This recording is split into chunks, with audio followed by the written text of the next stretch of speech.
Howdy, howdy, everybody.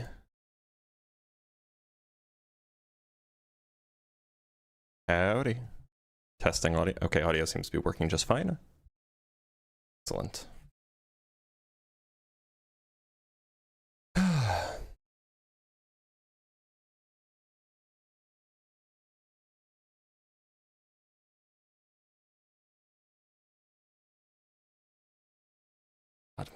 I must have woken up with like, must have slept funny or something because got that like lower back pain or something.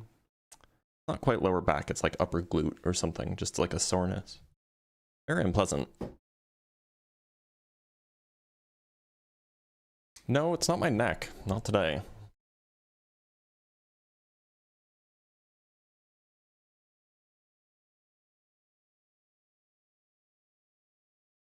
Although my neck is a little stiff, but that's just called, I think that's just part of being older. You have a heating pad to sit on. I don't really like heating pads.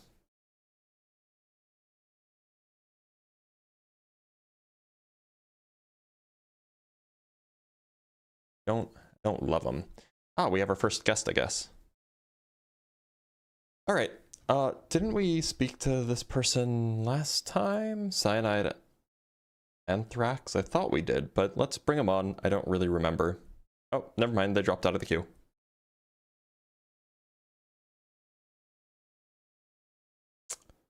Howdy, howdy. All right, we'll give it a few minutes, let people stroll in. We did just start. Oh, they're back.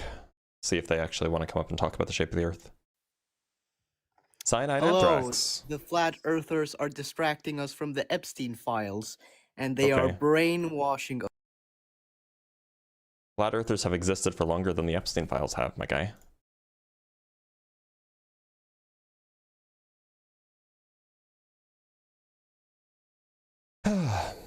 I need to have some sort of like, not a block list per se, but like a persona non grata kind of person.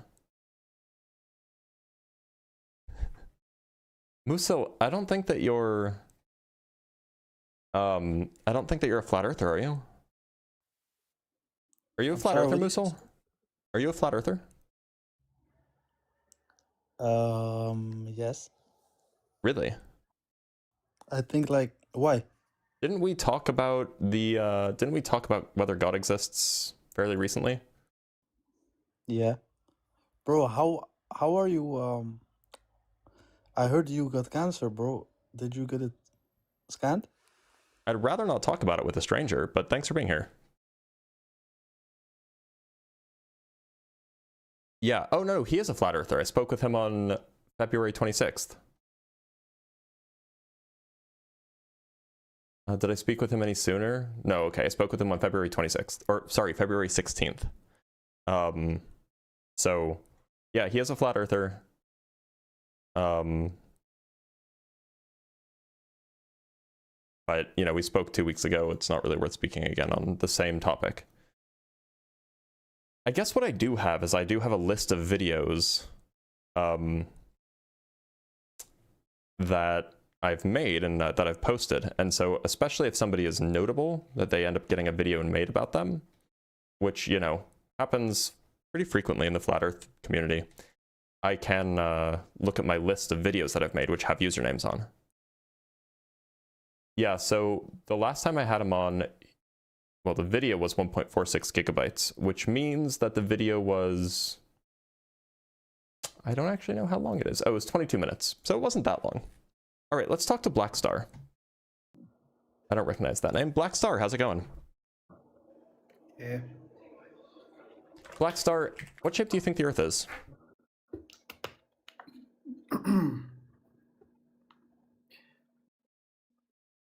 Black Star? Yes. What shape do you think the Earth is? I don't think the Earth is a shape. You don't think the Earth is a shape? Okay. Do you think, so you don't think the Earth is a globe? No. Okay, why did you join? Are you saying like you're opposing that? What? Do you want to talk about the shape of the Earth or not? Sure. I was just asking because like obviously I don't know where you're going with this one, but All right, I'm gonna let you go. Like, what? All right, let's talk to Big Al. Big Al. Big Al, how's it going? Good, how are you, brother? I'm doing okay. Big Al, what shape do you think the Earth is? So the thing is, the reason I joined this live, I'm sorry if I'm not answering your question. I Can just you want answer to my know question why. first Sure. before you I go into the suppose other details? so okay, I'm under the opinion that I think it could be, round as NASA says it is, but also I'm open to the idea that it is flat. And what I wanted to ask you specifically is why do you think it is round? Like what, like I can you mean, prove it look, that it is round? yes, depending on what you consider proof. Like, normal people will be like, we have photos and videos and testimony and scientific evidence, and that will all say that it's round. So, like, obviously that's like compelling evidence that it is round. In Yeah. fact, generally, like in court, we would take things like photographs and video as, proof that a thing happened. But, so simply put, like, we have those that show a globe Yeah. Earth. But like, if you don't trust any of that stuff, there's plenty of other ways to show that the Earth must be spherical. For example, you Like can look what? at things like sunsets. You can look at things like the way the seasons behave in the Arctic and the Antarctic.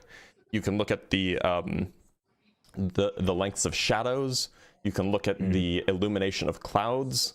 You can look at flight trajectories, like on airplanes. You can look at geodetic surveying projects. You can look at more complicated things, like we can prove that gravity is real. There's a whole bunch of stuff that you can do. It just depends on what. Gravity would be real on a flat plane too, wouldn't it? I mean, No, flat earthers don't think gravity is real. oh, okay. Well, that throws a wrench in that then. Yeah. Well, I didn't know that. No, the thing is like I'm not a NASA person. I don't really care what shape it is, but I just want to know why I should for 100% believe it's round. You know what I mean? Like for example, is there any like let's say I was born yesterday. Is there a way that you can tell me without going into specifics like I it's could just show round, you a right? Is video there of a the way you can planet. convince me? I could just show you a video of the planet. Well, I mean, you could say it's CGI or whatever. You know what I mean? Yeah, you could call any evidence fake if you wanted to. It just depends on how good So faith you are. that's my point. Is there any definite like real proof? Like, look, I mean, that Do is you know real what I'm proof. saying? If you're going, but look, anything that I tell you, you could just call it fake, right? right? So like, that's not a there's no proof issue. That's a you are way too skeptical issue. Well, you could also be too skeptical by saying the Earth's not flat, right? If I play devil's advocate, which again, I'm not on either side here. I'm just saying the same. Well, the no, same I mean, thing applies to you as well. I could discuss the claims that are made by the flat earthers, and I could show them what experimental data is incongruent with what they're suggesting. So like, if they say that the Earth is flat because, it looks flat, I'd be like, well, it would look flat if you were an ant walking on a basketball, for example. Or if they say, oh, well, the Earth is flat because, we see too far, I'd be like, well, we know that light bends in air depending on how the density of the air changes. So you can sometimes see further if the atmospheric conditions are different. So I can address all of the claims that are made. Just calling them fake is not the claim. Yeah, I understand. Okay. Look, the easiest way to make sense of this, and this is how like people in the distant, 2,500 years ago made sense of it, is they basically, there's kind of a few ways. One is you can just look at how, like, if you look at where the North Star is, you can just figure out how high it is above the sky, and that will tell you about how far away from the North Pole you are.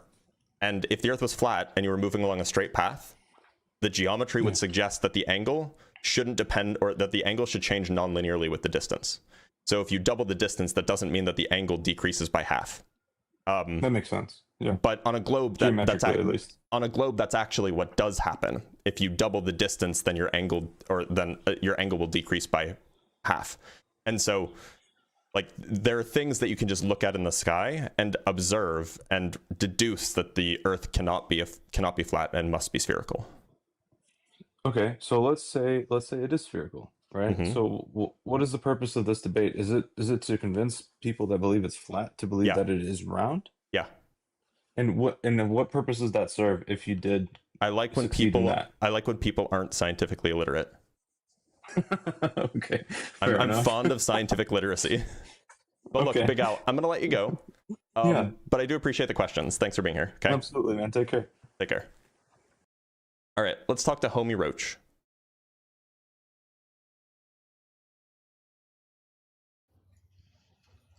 Homie, how's it going? Going pretty good, pretty good. Glad to hear it. Homie Roach, what shape do you think the Earth is? Oh, there you are. So, I don't necessarily think it's round, but I don't think it's flat either. Hold on. So then what is it? Is it dinosaur shaped?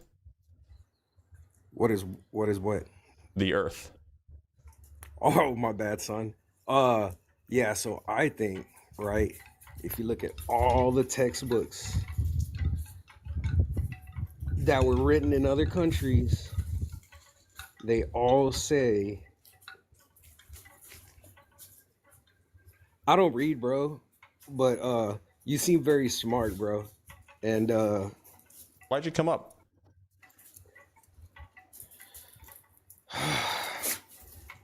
to change the subject a little bit, can we talk about something besides flat Earth?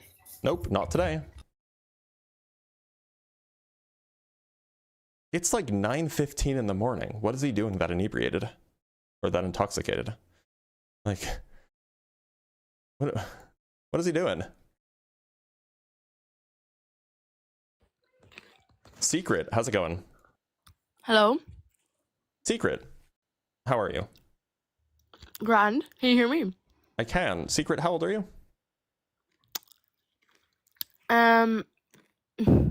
12. I have a good idea though, I promise. Look, I've spoken with, like, I have a friend who I have a friend whose child I've watched grow up, right? I knew him when he was 6 years old, and now he's like turning 17 or something. Rarely do 12-year-olds have good ideas. It happens occasionally, but rarely do 12-year-olds have good ideas. All right, let's talk to Utba. Yo, what's up, Utba, how's it going? How you doing, bro? What's up, man? Utba, what shape do you think the Earth is? Obviously round. Okay, thanks for being here. All right, let's talk to Lucian. Lucian, how's it going? Good. Lucian, what shape do you think the Earth is? A donut. Okay. Lucian, thanks for being here. Talk to Rish. We're just getting only the trolls today. Rish, how's it going? I'm doing all right. How are you, man? I'm doing I okay. actually been like watching your content quite a bit, and I pretty much agree with your stances on like atheism and stuff like that. And I'm very much an anti-theist, just like you. I mean, I wouldn't call myself that, but fine. Rish, what shape do you think the Earth is? I actually think it's a sphere as well. However, Thanks for being here. the reason I came on was Think it flat Earth is dead. Think it's not, join the live. Reading is hard for some people, I guess. Talk to Apple user. Apple user, how's it going? Oh, what's up? Apple user, what shape do you think the Earth is? Oh yeah, it's flat. Why do you think so? I don't know, but the constellations seem pretty like they prove a flat Earth, because if we're on a ball traveling through Earth and the constellations stay the same for so long, I don't know, it just seems kind of weird. Can you explain the constellations for me? Yeah, I mean, so the constellations do change over time, but they change slowly. So Yeah. like very, very slowly, much more slowly than a single human lifespan, right? So it's just not that surprising that they would change slowly if space is big, even if Earth was moving, right? Mhm. So I guess I'm just not sure what the question is. Okay, I don't actually believe the Earth is flat, but I Well, just get wanted up. to All right, get question. off here. Talk to mysterious stranger. Mysterious stranger, how's it going? Hello, how are you? Mysterious stranger, what shape do you think the Earth is? I think it's flat. All right, thanks for being here. You was so rude. Is this all the same guy? You was so rude. This is all the same guy. How many accounts do they have? Let's talk to Daniel. That's a funny. That's a funny name. I'm not gonna lie. Daniel Gay Lewis. Hello? Gay Lewis. Oh, thanks. Daniel, Yeah, how's it going? good. How you doing? I mean, yeah, it's funny. So, what shape do Little you think play. the Earth is, Daniel? I think it has to be flat. Why do you think so? Well, because of gravity, right? If it was cylindric, wouldn't we just top over? If it was what? A cylinder shape, circular. Well, but it's not cylinder shaped. It's global. Oh, okay. What is it? The globe? So, what shape's a globe? A sphere? Sphere. So, okay, sphere. So, wouldn't we just topple over? Why would we topple over? Because there's a circle, right? You believe it's a circle, correct? It's a sphere. Sphere, right? Which is Uh-huh. Do you have a? I don't have a PhD. You do, right? You know what a sphere is? It's a circular object. A sphere is like the shape of a basketball. Right. 3D circle. Sure. Right. Well, layman's terms, right? I mean, how would you like to break it down? You could just call it a globe. Globe, right? So every part, if you take a small globe, right, every part of a small globe, right? If you try to stand a pencil on it, for example, right, it would just fall over. Sure. Right. So why are we not just falling over 24/7? How is there so much? Well, why? Because of gravity pulling us towards the middle, the center. But the pencil's doing the same thing, right? No, the pencil's being pulled down by the Earth's gravity, not by like this model globe's gravity. Can you explain it in layman's terms? I'm sorry. You see what I'm thinking, right? Wait, which word do you need me to explain? The terms are easy, right? But try to explain how the gravity works compared to my flat thinking. So right, where I gravity see it pulls you to the middle, right? And if you have a big planet like the Earth, it has a lot of gravity, so it pulls things down hard. A classroom globe, left to right? A classroom globe is small, so it doesn't have a lot of gravity, so it doesn't pull things to it. So a pencil on a classroom globe won't fall, or sorry, it won't stay stuck to the surface of the globe. Right. The pencil globe. Sorry, the classroom globe, it'll fall to the ground because that has bigger gravity. And so on a larger scale, is it because we're getting pulled equally left to right, to forward to back, all angles? You're being pulled toward the middle. Just as much as my left shoulder to my right shoulder, or chest or back. All of you is being pulled to the middle. The middle of the Earth. Center of gravity, I suppose, works in there. Okay, well, I can't go any further than that. Thank you, doctor. Thank you, Daniel.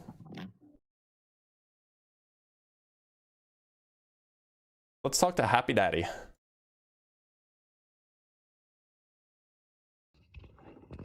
Happy Daddy, how's it going? Hey, how's it going? Can you hear me? I can. Happy, what shape do you think the Earth is? Well, I don't like that question because I think it's encapsulating, but I will argue the point that what does that mean? Think that the... Wait, hold on. What does that mean? It limits perspectives. But I will argue that I do think the Earth is flatter or flat. Okay, but you say you'll argue that. Do you believe it? I do. I do. Okay. Okay, why do you think so? Well, there's a lot of evidence.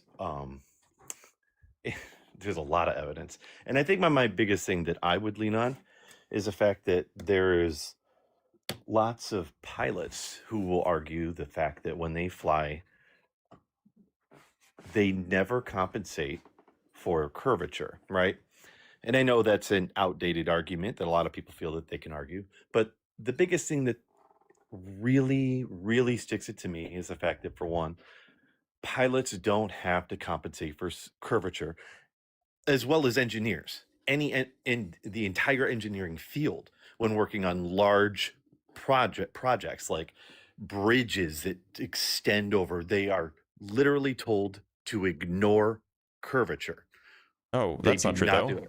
Yes, it is. I mean, it's not true in either sense. So pilots use something called an artificial horizon to figure out what angle they're at relative to the ground, right? And that's the thing that they keep. So they basically try to keep their nose something like 2 to 3 degrees above the artificial horizon.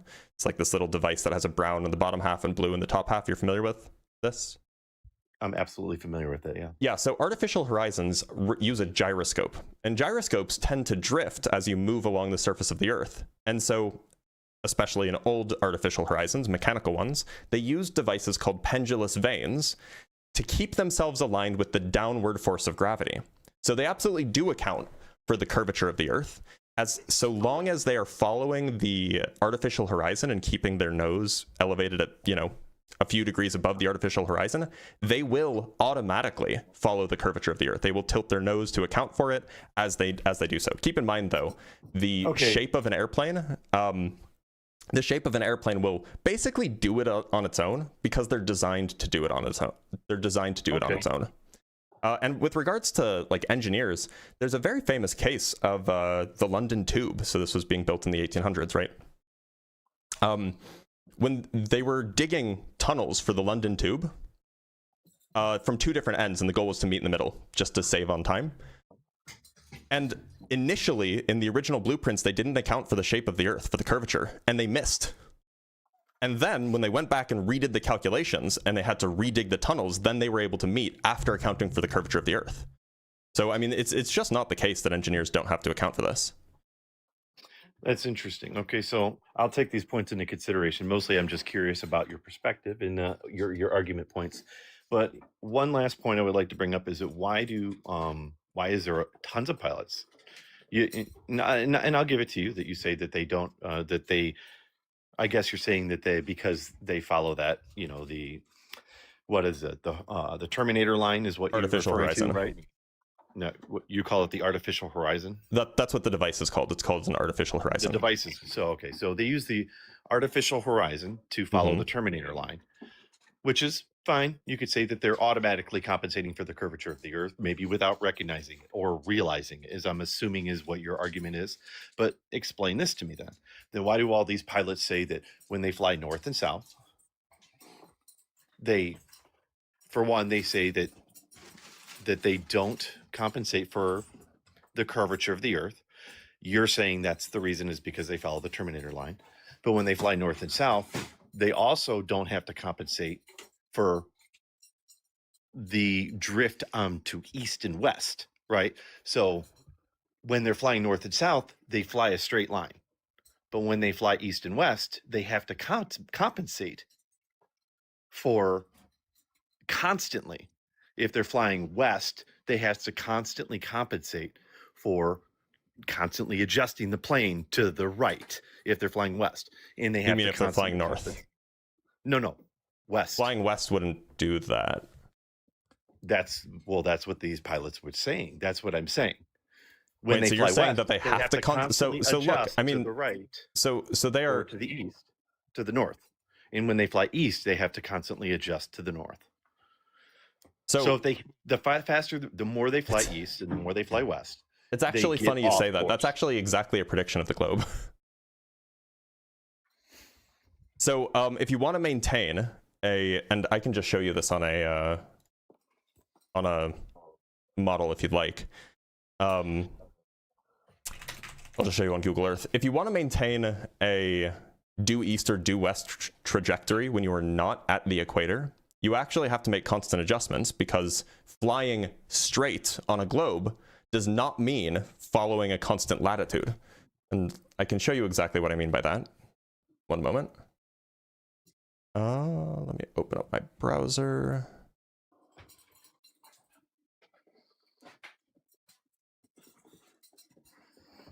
Let me make this full screen so that it doesn't dock. Oh, no, it still might dock. Oh, no, it's fine. Okay, so let me put this up here. Oops. Here we go. Okay, can you see this is Google Earth, right? Yep. So let's say that you were in New York and you wanted to fly west.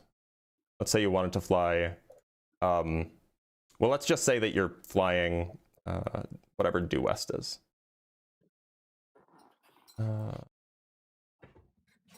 Like to, I don't know, Japan.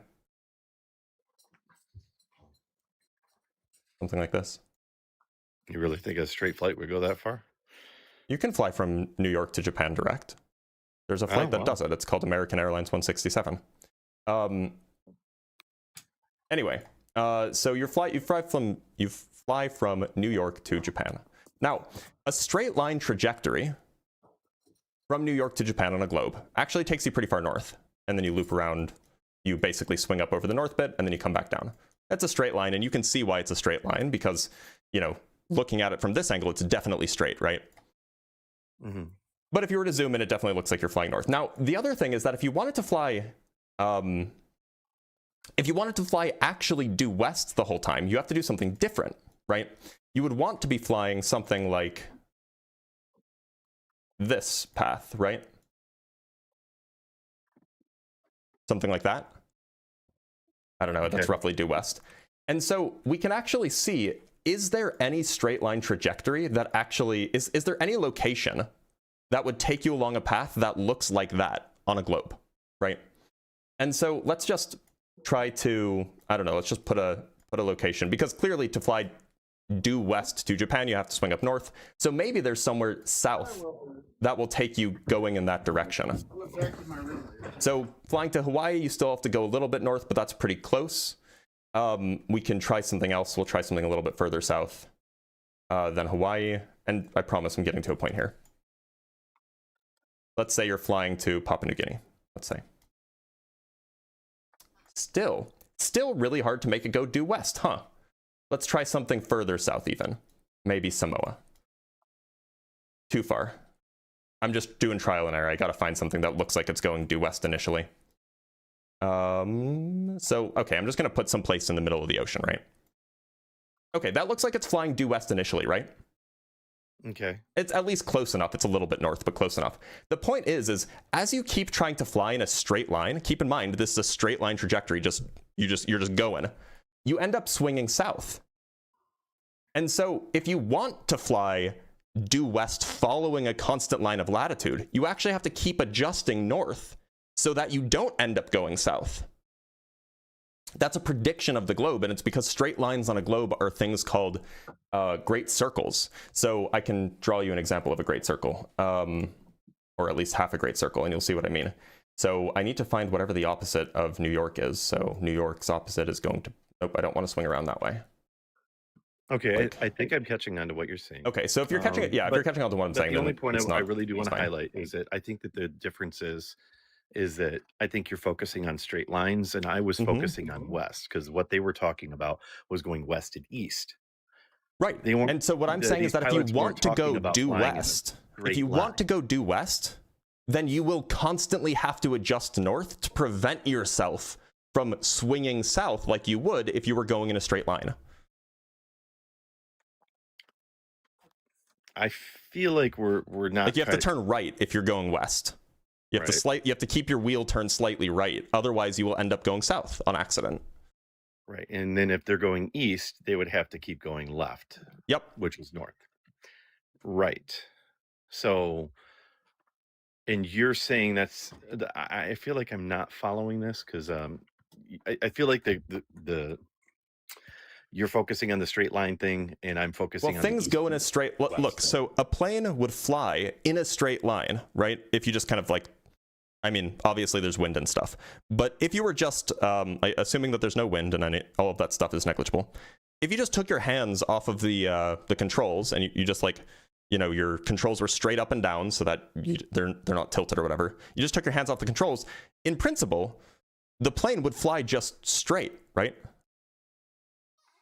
Yeah, you would think it would fly along a straight line. Yeah, too many things like wind and everything else. Well, yeah. If like, I mean, one like discounting wind and stuff. But my point is that if you were to try to fly straight and you were on a globe, if you were initially going west, you would end up curving down south. If you were initially going east, you would end up, assuming that you're in the northern hemisphere, of course. If you were initially going east, you would end up curving down south. And so if you want to move due west the entire time, you would have to tilt your little controls the right if you're going west, or to the left if you're going east. I mean, I see what you're saying, but I don't know if it's convincing enough for me to say that, you know, all the arguments for the Earth having flat structure is completely blown away just by that one argument. But I mean, you didn't actually ask. So how do these imply that the Earth is flat?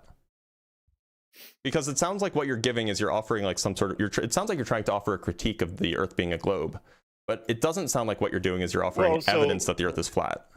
Well, okay, you're right, and I should probably clarify. So I feel like that since with the evidence of the Earth being flat, I'm not entirely convinced that it is completely flat. I do not believe it's completely what we think it is. I think it's very possible that what we think of the Earth as being flat is just the Earth being much bigger than we were previously told. I think that's what it is. I think that maybe the Earth is a much larger planet. That's why it's a lot flatter than people think. And maybe there is a lot more landmass that's beyond Antarctica. So you think that the Earth, and just to clarify, just so I can get your worldview, you think that the Earth is a much larger planet? Do you think that the sun is still like, do you think that like space is still real? I don't know. I'm still up to, that's why I'm talking to you. That's why my mind is open at this point on this. But as of right now, I would say I'm 80% that it's flat, but I'm still trying to be open-minded about it. And I would like to hear other people's arguments and perspectives. I mean, so the shape of the Earth, like once you're on board with the Earth being a sphere, the shape of the Earth is actually, or the size of the Earth rather, is really easy to figure out. I can't. Okay, so this is where I need to step in and say that, but science doesn't say the Earth is a sphere. Well, it says it's spheroidal, right? What shape do you think that the Earth is? It's, I mean, according to science, there's technical language I can use. It is topologically spherical. What the language that's used to describe it is something called a geoid, which is like a lumpy sphere. That is not true.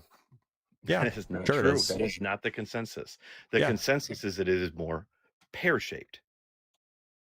That is a kind of lumpy sphere. Also, that's not the consensus. That's something that Neil deGrasse Tyson said. I can show you what the geoid is.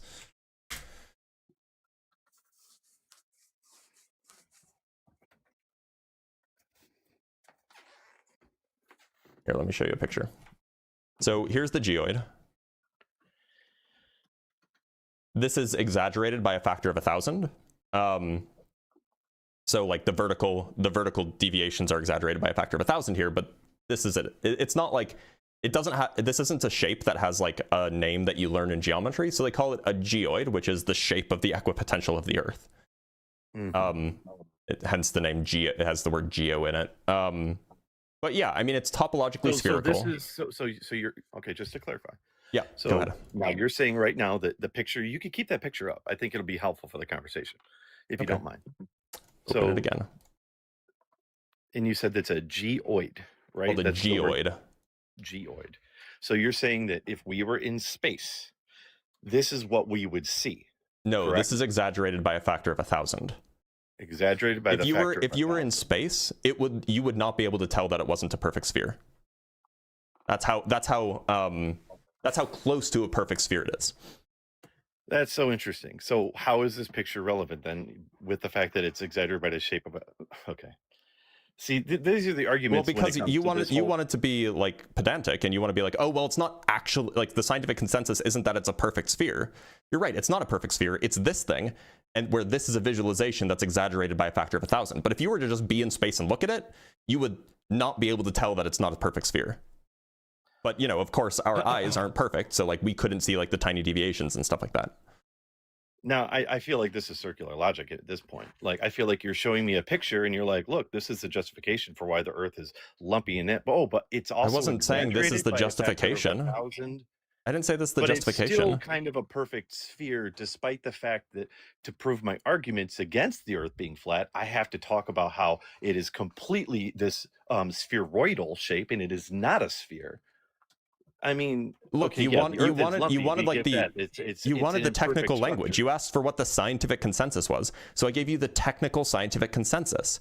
If you want like what the scientific explanation is to the lay audience, they'd say it's nearly a perfect sphere, but it's a little bit lumpy at like the scale of like sub% levels. So like basically, there's nothing circular here. I'm just explaining to you what the scientific view is. Right. And I'm explaining.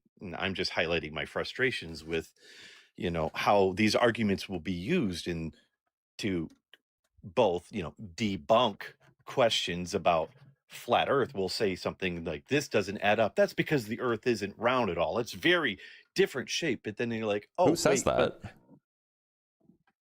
I mean, didn't you literally just say that? No. How did that? Okay, so then why are we talking about this? Because you said, oh, well, the scientific consensus is not that the Earth is a sphere, but that it's pear-shaped. And so I was correcting you. The scientific consensus is that it's something called a geoid, which is a very, very slight deviation from a perfect sphere. So then you're not defending that the round Earth is drastically misshapen. You're not defending that standpoint. No, the shape, the sphere, the Earth being a perfect sphere is so close to correct. It's like less than 1% mistaken. Okay, that's great. I'm not used to people saying that, but that's great. So, well, that makes a lot more sense to me, because the biggest question I had about this whole spheroidal pear-shaped thing that people are always talking about with the Earth is it just didn't make sense to me. Like, why would a planet floating in space, subjected to supposable gravity for so long, be so misshapen when every observable planet in the universe is either perfectly spherical or close to it when we can observe it from Earth?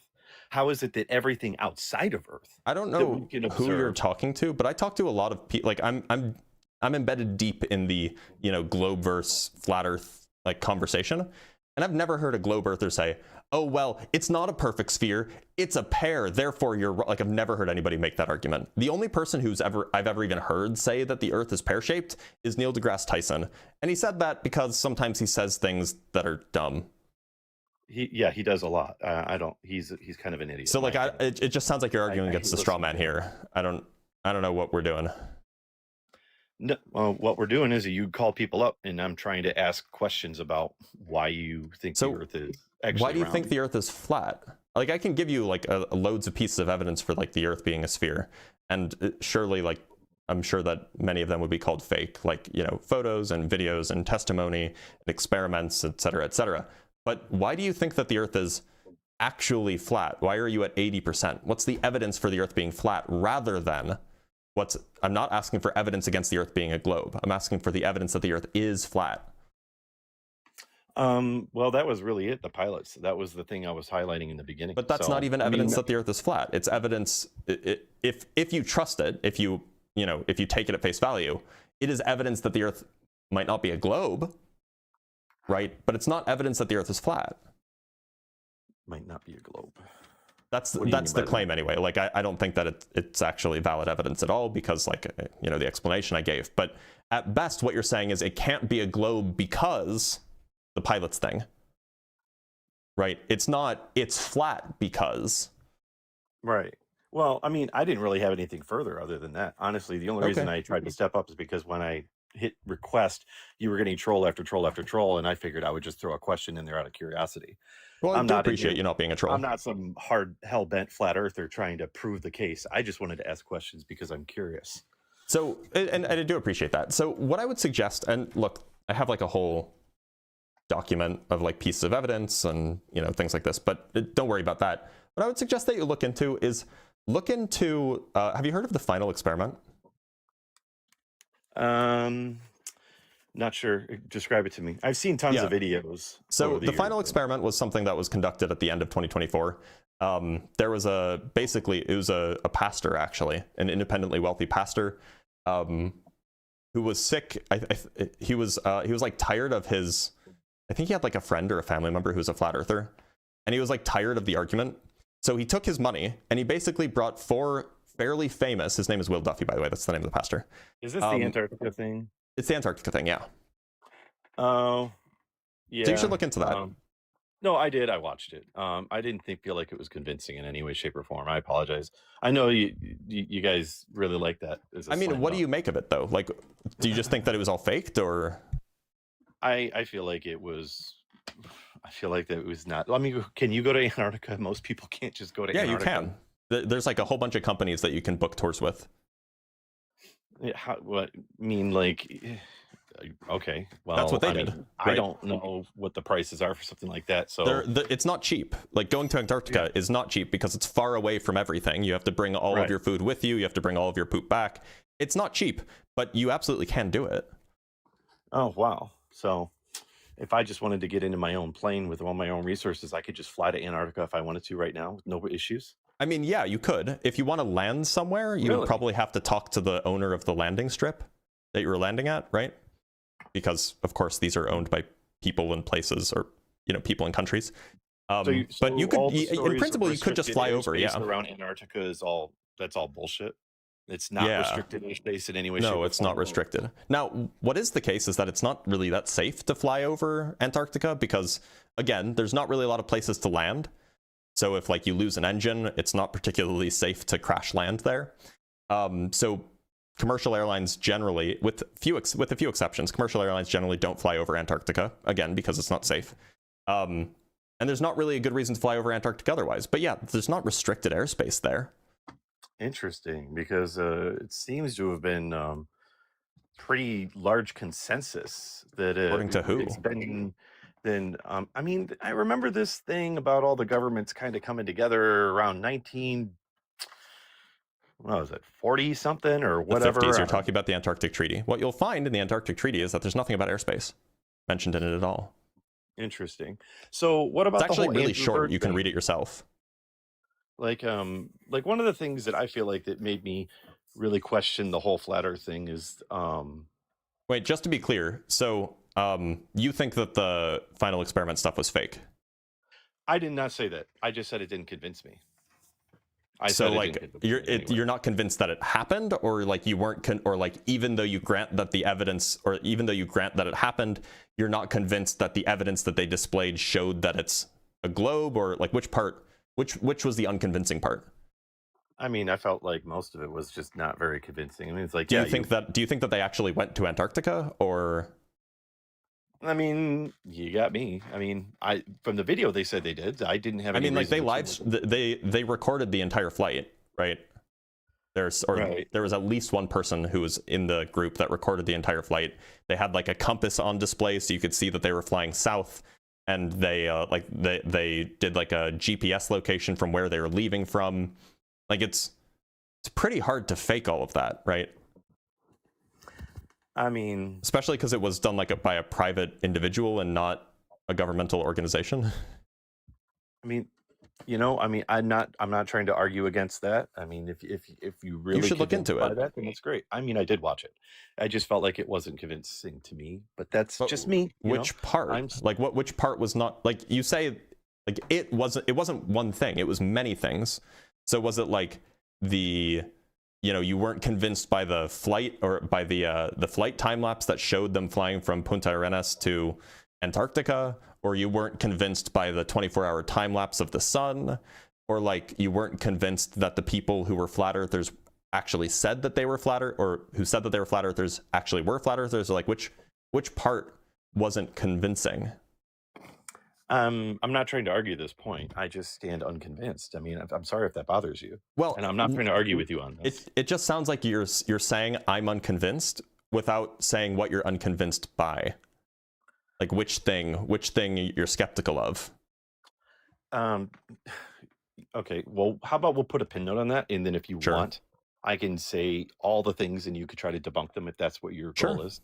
And you're more than welcome to do that. But I wanted to finish saying what I was trying to talk about. So we'll put a pin note on that. Go back to it. The other topic that I thought was the most convincing thing to me that didn't make any sense was the United Nations used to have a globe map. And then what do you mean? What do you mean a globe map? So it used to be you look at their logo, right? Their logo is like a little thing of the Earth. Yeah, it's an azimuthal or an equidistant azimuthal projection. Yeah. It didn't used to be. It's a flat Earth map right now. Well, yeah, all maps are flat. It didn't used to be. How do you have a two-dimensional logo of a globe? Well, I know all I know is that the logo used to be different. It used to be what did the logo used to be? You can look it up. I can't just. That's what we're gonna do. Describing a picture.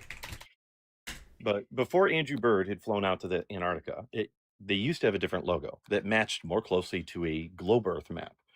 And then after Andrew Bird flew into Antarctica, and then the Antarctica Accord happened, they changed. You mean Admiral Bird? Admiral Bird. I don't know if his name was. I don't think it was Andrew Bird. It was Richard. I meant to say Admiral Bird, but yeah. So you're talking about Operation High Jump, right? Mm-hmm. So maybe Operation High Jump was in 1946. The United Nations didn't adopt any logo until 1946, the end of 1946. So like, not even the case that there even was a logo before Admiral Byrd went on his expedition. So I don't know where you heard that they used to have a different logo. They used to have a different symbol. Like they didn't even have a symbol before Admiral Byrd's expedition. Well, they did 10 years ago when I first looked into Flat Earth, though. The very first logo, and I can show you one from 1955. Well, hold on. Was the same one as it is today. Do you know about the Fruit of the Loom Mandela effect thing? Yeah, sure. I'm not arguing Mandela effects. Don't worry. Okay, sure. But Fruit of the Loom never had a cornucopia. You're right. According to the company, never had it. Mm-hmm. Do you believe? Have you heard about this whole thing? I've heard about the whole thing. People tend to also not have particularly good memories of a lot of things. Well, actually, Fruit of the Loom had to admit in court that they did have a cornucopia because it was a marketing strategy, is what they claimed, removing the cornucopia. Really? Is that true? Yes. There was a... Of the Loom cornucopia court case. There is no official lawsuit regarding a cornucopia in the Fruit of the Loom logo. Rather, it's a famous example of the Mandela effect. I'm just reading the AA overview. I don't know if you want me to dig deeper, I can, but it's at least like I'm not seeing anything about. Well, okay, so I'm on something called fastcompany.com. The Great Fruit of the Loom logo mystery solved. Okay, so we can go to Snopes. Yeah, so from Snopes, the Fruit of the Loom logo has never contained a cornucopia, honestly. So is that what Snopes says? You went to Snopes? Yep. Yeah, that's what I mean. Wow. It's either that or you can have like the AI overview. It's up to you. Okay. Well, I mean, honestly, if you're using Snopes to fact check stuff, then okay. So where's the evidence of this? Where's the evidence of this court case? Well, I assumed it was a court case because I remember. There's no evidence of a court case? I thought it was a court case because there was a You just made it up? There was an influencer. No, I was not trying to make anything up, but there was an influencer who did a large exposing of the cornucopia and showed that there was the cornucopia. It really did exist. And I could have swore that they said that there was a court case that was brought into the exposing the cornucopia. So maybe I was completely wrong. I don't know. I can't find anything on a court case. And I'm not just like, I'm looking at Fast Company, which is like another, it's just like I guess it's a company regarding like or it's an outlet that discusses like design and fashion and tech and stuff like that. And the AI overview doesn't mention anything. Snopes doesn't mention anything. You know, I can go look at MIT Technology Review, and I can look for court case there, but I'm not seeing anything on this. So I think that this was just an influencer like making stuff up, which is usually worth checking.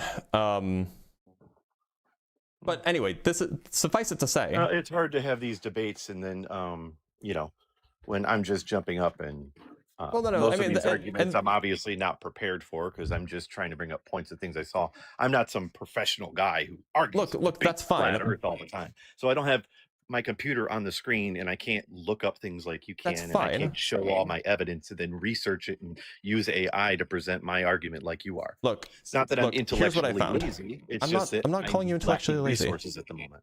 So look, apparently this was a sketch that it wasn't like officially adopted, but this was a sketch of like what they were working with in between 1945 and 1946. And then this is 1946 till now. It hasn't changed. So like, okay. I don't know where you heard the claim that they used to have a different symbol, but. Okay. Well, I'll take note of that. I'll take note of the arguments of the East and West, and I'm not really sure if there's much else. You wanted to go over the Antarctica thing and pick that apart, right? I mean, like, yeah, just which part, like what did you actually watch about the final experiment? I think I watched like a 45-minute thing. Do you know who it was from? No, it was something that just popped up one day, and I just kind of watched it while doing other things. And they were in Antarctica, and it was some video that said proved the Earth is round or something like that. They did it, and I remember watching it, and I was kind of like, you know, okay. I wasn't fully convinced, but I'm not convinced either way on anything. You know, I mean, I'm not convinced the Earth is round, and we've had this conversation. I'm not convinced the Earth is flat, and they had their conversations. So I'm just. So there's a creator who, I think his name is Dave McKeegan. He's a fairly large creator on YouTube, and he was one of the people that went to the Flat Earth, and he made, he put out his entire, like the entire, what are they called? Not even time lapses, just 24-hour recordings on YouTube in full. Although I think he only managed to get, wait, where's part 3? I only see 21 hours here, but you know, you can also go find time lapses if you want. He was one of the people that went there, and he has a lot of videos on the topic. There's another person who went there. His name is Michael Toon. He goes by MC Toon. Both of these people are going to have bucket loads of data and video and you know, like compass readings and GPS readings and all of these things that you can use to track every single part of their journey and essentially verify yourself. And they, you know, they're during, like, while they were in Antarctica, they took photos of the sun and compared it to photos of the sun from, you know, the northern hemisphere to like check, like compare the sunspots. They obviously did time lapses of the sun. You can basically, I'll just show you a website here. Let me just show you MC Toon's website. That popped in my head that I'm curious about too. Yeah, sure. So MC Toon has a website. It's mctoon.net. He has a website that has like a whole bunch of information and a whole bunch of links to videos and like, you know, various synchronized things, so you can check to make sure that everything's above board.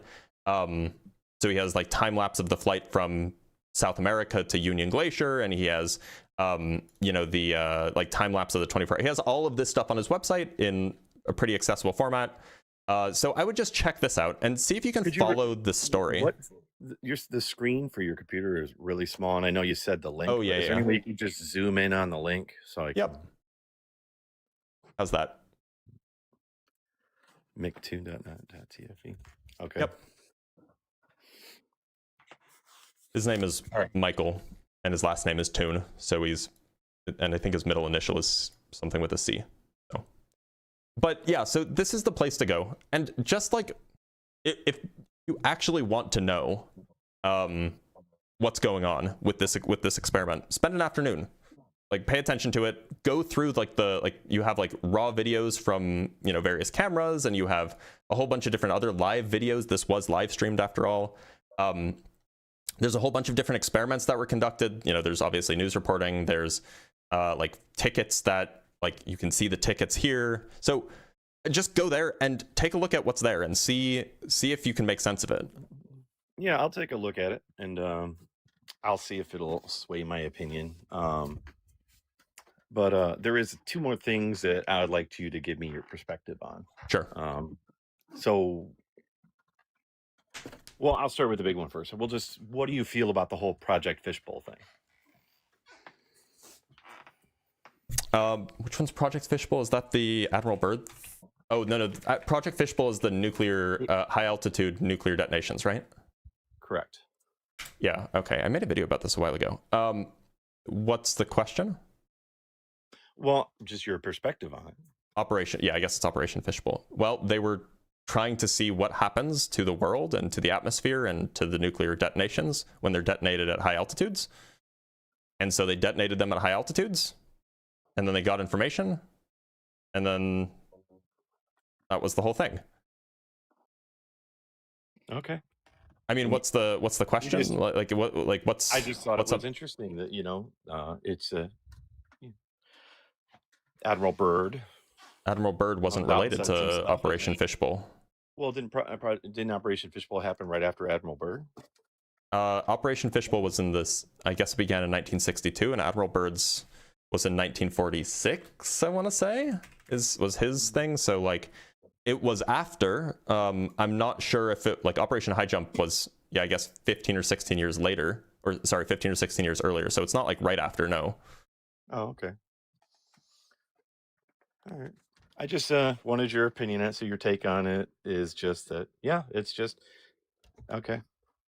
All right. So there's another argument that I always see where people point out, like, planes who have emergency landings. Mm-hmm. And this is another one that's always usually very convincing when you watch it. You have planes that are flying someplace, and then they have an emergency landing, and then they land immediately in a place that's supposed to be 8 hours away, but it's right underneath them. It's the Can you give me place. Can you give me an example of, like, this kind of thing? Do you know of any off the top of your head? I wish I did. Like I said, I jumped up here. I can tell you one. I can tell you one that's brought up. I'm just curious. I'll tell you one that's brought up pretty frequently, and I'll show you the relevant. I'll show you, the globe, right? So one that's brought up pretty frequently is Beijing to Los Angeles, right? They're flying from Beijing to Los Angeles. So you'd think if we go to something like, I don't know, Mercator projection, not shopping. Images. Here we go. If you go to, like, a map like this, you would think that, you fly. Let me make this a little bit smaller. Oops. You would think that you would fly east from Beijing, which is somewhere around here. And then you would go around and you'd come back and you'd go to Los Angeles. And they're like, oh, why did they do an emergency stopover in Alaska, right? That's the claim that's often made, because an emergency stop was made in Alaska. So instead of using a flat map, why don't we actually go to the globe, right? Let's just draw a straight line from Beijing to Los Angeles. So let's check that it's a straight line. It is a straight line, right? It's I hope you can see that. It's a straight line. It's a straight line on a spherical shape. And now let's look. Okay, so you leave Beijing, you fly northeast, you go over what looks like Yakutsk. Oh, and you're passing right by Alaska. So the reason why there was an emergency stopover in Alaska is because the Earth is a sphere. So, I mean, like, and this will be the case for literally every example that you could give me. Is Alaska the number one that they usually argue? Yeah, they're like, why didn't they stop over in Hawaii? It's, like, right between them. But, like, because Alaska is closer. Is there any other locations that the flat earthers will usually use to argue these points? This is the only one I've ever heard that's actually brought up. People often say, oh, but what about the emergency landings? And then they can't bring up anything else besides this one. So no, not really.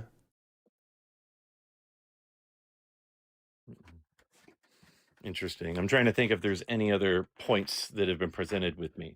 So, I would like to seems like your chat really hates me. I'm trying to be okay with that. Don't worry about the chat. They hate everybody.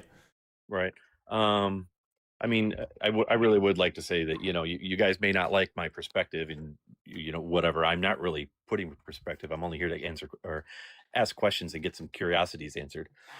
I wasn't prepared for this. It was an impromptu jump up. That's fine. So, you know, I have no research in my lap on this either. But I will say, years ago, I used to host a conspiracy theory podcast. It was like 12 years ago, like before podcasts were even, actually longer than that. It was like 13 years ago, before podcasts were even popular. And one of the things that I always avoided was the flat earth. That's because at that point in time, I laughed it off. I literally laughed it off. I thought it was the most ridiculous thing I'd ever heard. That's good. And then when you run a conspiracy theory podcast, you run out of material and you need to have material if you want to keep doing your show. So I ended up having to look at the flat earth. And back then I was blown away at how convincing the evidence was. It was insanely convincing. Now, this was like 10, 12 years ago. I haven't really looked into it a lot since then, which is why I don't have a ton of facts at my hands, because I got convinced 12 years ago when this all came around. The one thing that stood out to me was that I remember the concept was getting really popular. And at the time, I really liked Neil deGrasse Tyson. And I really liked Neil deGrasse Tyson then. And there was this thing where Neil deGrasse Tyson was talking about, he was like, hey, I'm going to go on the show and I'm going to talk about flat earth. And I was like, this is awesome. This is amazing. I was like, because I'm not fucking smart. You know, I'm not a science guy. I can't look at this. I can look at these videos and I can get brainwashed and I can be convinced by all the details that people put out. I'm not, like I said, I'm not going to say that I'm convinced yet either way. But back then I'm looking at this stuff and I'm like, I can't refute this evidence. This is very convincing to me. There's lots of pilots, Andrew Bird thing, Operation Fishbowl. Back then there was 2 logos. There was clear evidence. I looked it up myself. I remember looking it up for the podcast. There was 2 logos then 12 years ago. So there's not now. I'm not going to argue it. But back then I presented it on my podcast. So, we can actually check the Internet Archive if you want. You don't believe me? No, I'm not arguing anything, but I remember seeing it. Like I said, it's done and over with. But Neil deGrasse Tyson was going to come on this show, and he made an announcement. I'm going to address flat earth stuff. And I was so excited. On your show? Really no. He announced it on Facebook or something like that he was going to go on TV, this show that he was doing, and he was going to talk about flat earth.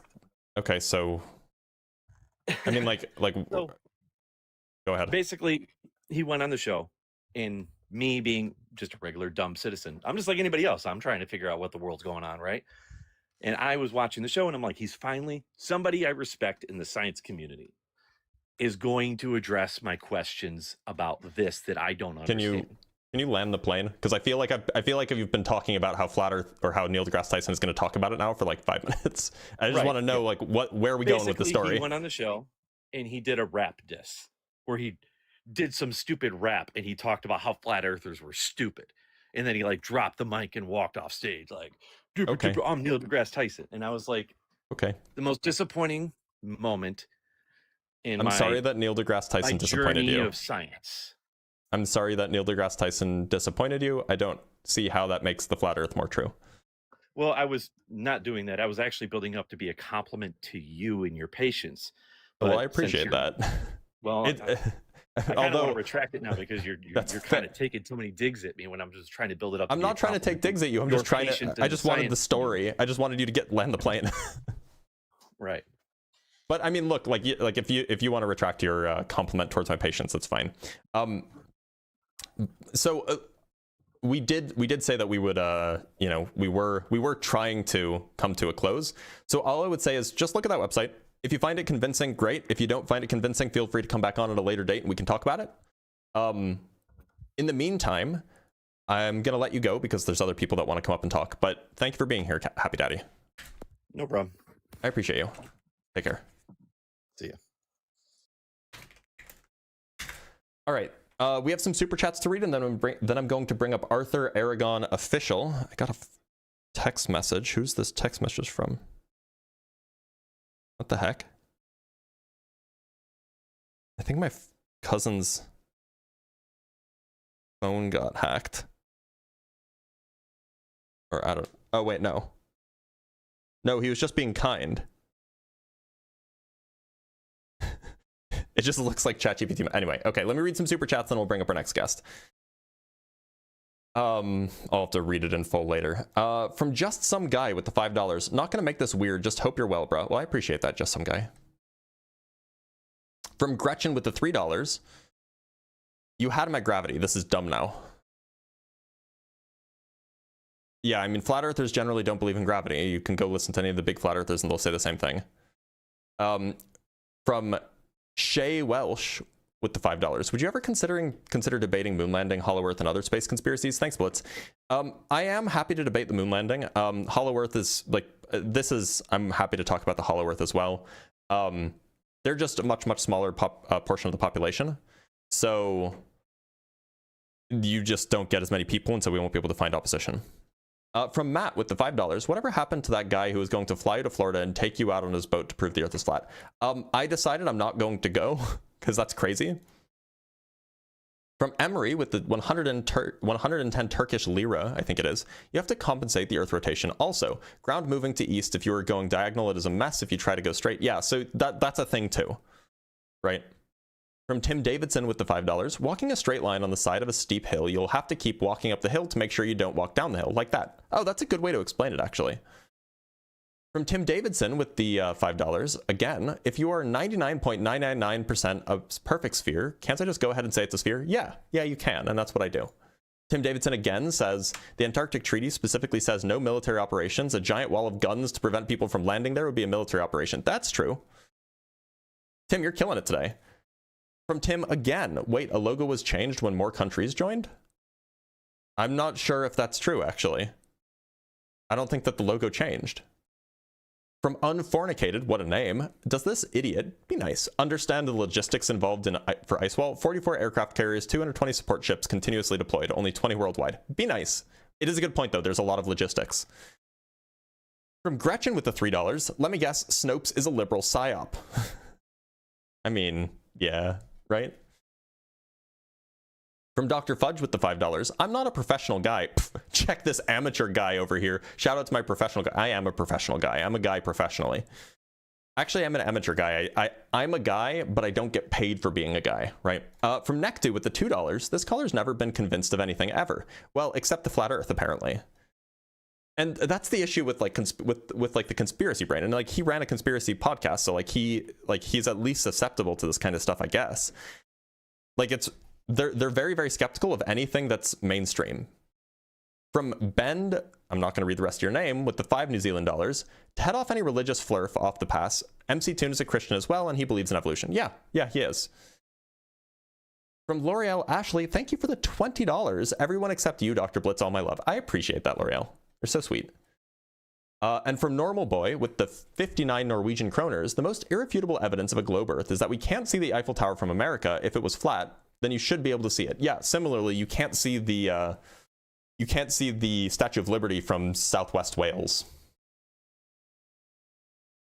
And from Devil's PD with our last super chat for now, I'm not arguing it. I'm definitely correct, but we can't look into it because I'm not arguing it. Yeah.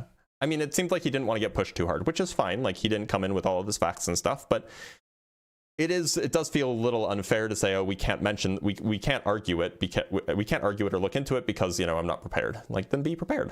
All right, let's talk to Arthur. Sean, I didn't see yours. Let me scroll up. One sec, Arthur. Can you give me just 1 second? Just make sure I didn't miss a super chat. Sure thing.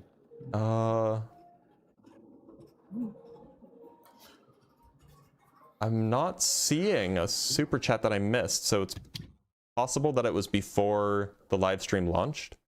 Sorry about that. Sean, if you wanna send another message, I'll be happy to read it. Actually, just DM me on Discord, Sean. Okay, Arthur. Arthur. So you wanted to come up. What shape do you think the Earth is, Arthur? Yeah, so I incline more, and forgive me for my voice. I was a little sick, so hopefully you can hear me pretty clearly. But I incline more into the Earth being flat personally. for the, for a long time, of course, you don't even argue that fact. You go to school, they tell you what to think, right? I don't know what you mean by that, but yeah, go ahead. Well, I mean, do you believe everything they teach you in school or the government tells you? I don't think that what they teach you in school is related to what the government tells you. I think that what you learn in school is who writes the textbooks for the school you can system? go look up the authors. Usually they're, if it's a science book, it'll be a scientist or scientists that write it. My next question, yeah, and that's fair, but my next question would naturally be, do you believe everything the government tells us? No, and you don't have to think that the Earth is a globe. So that's what I mean is like a lot of things that have been said to us or, make us believe certain things. To me, I just have more of an open mind. So I don't look at it as a conspiracy. I just look at it like, how can anyone really know what the shape of the Earth is unless you really look at what they've presented as evidence to all of us? Well, that's kind of my premise. The government isn't the people presenting evidence, right? Well, I mean, yeah, that's true. I don't mean the government's presenting that, but what I mean is whatever the authority is, whatever that agency is or whatever, right? But I mean, who would that be? I guess you would probably know, right? There aren't agencies that give us the evidence. I mean, like there are some agencies do science, but like it's scientists, right? Like, it's how scientists. Do we know the Earth is round? Is what I mean, like, or that shape, So I mean, like, look, there's the ancient Greeks knew the Earth was a sphere 2,300 years ago, right? They figured out that it was a sphere based off of essentially thinking about what kinds of shapes the Earth could have and still making sense of the fact that time zones were different. They didn't have time zones, but they knew that like sunrise and sunset were at different times in different places. They knew that the lengths of shadows depended on where you were on the Earth. Not just what time it was, but also like where you were on the Earth. Like if you were north or south, the shadows would be different lengths. And from those facts, they could deduce that the Earth couldn't be flat, that it had to be spherical. And in fact, they were able to figure out or how big the Earth was. And this is before any governments existed. You can also figure this out from what angle the North Star is above the horizon. As you move north and south, how that angle changes. You can figure out the shape that way. You can figure out the shape from merely looking at sunsets and how the time till sunset changes depending on what altitude you're at. If you're in a very, very tall building, you can get a few more minutes of daylight out than if you're on the ground. So there's a lot of different ways that you can tell this, but probably the most straightforward way is just launch a rocket yourself, which a guy has done, and then put a camera with a rectilinear lens on it, and you'll see that the Earth has curvature. I haven't seen that. I mean, that you could actually do that? I could show. Yeah, that's allowed. I can show it to you. He made a video. The guy who did it made a video out of it. It's just you know what happened. I mean, you can pull it up. It's fine. It's just difficult sometimes because when you're in your mind, when you start to see other things that you feel like certain authorities or certain things you're supposed to believe, you start to question everything. If that makes sense. So it's not that you're conspiratorial, it's just that you start to question everything. I think that's natural. So one of the things that people question is a flat Earth. Why not? Well, because it's like obviously false. Like there's so many different ways to prove that it's not flat. Oh, what is that?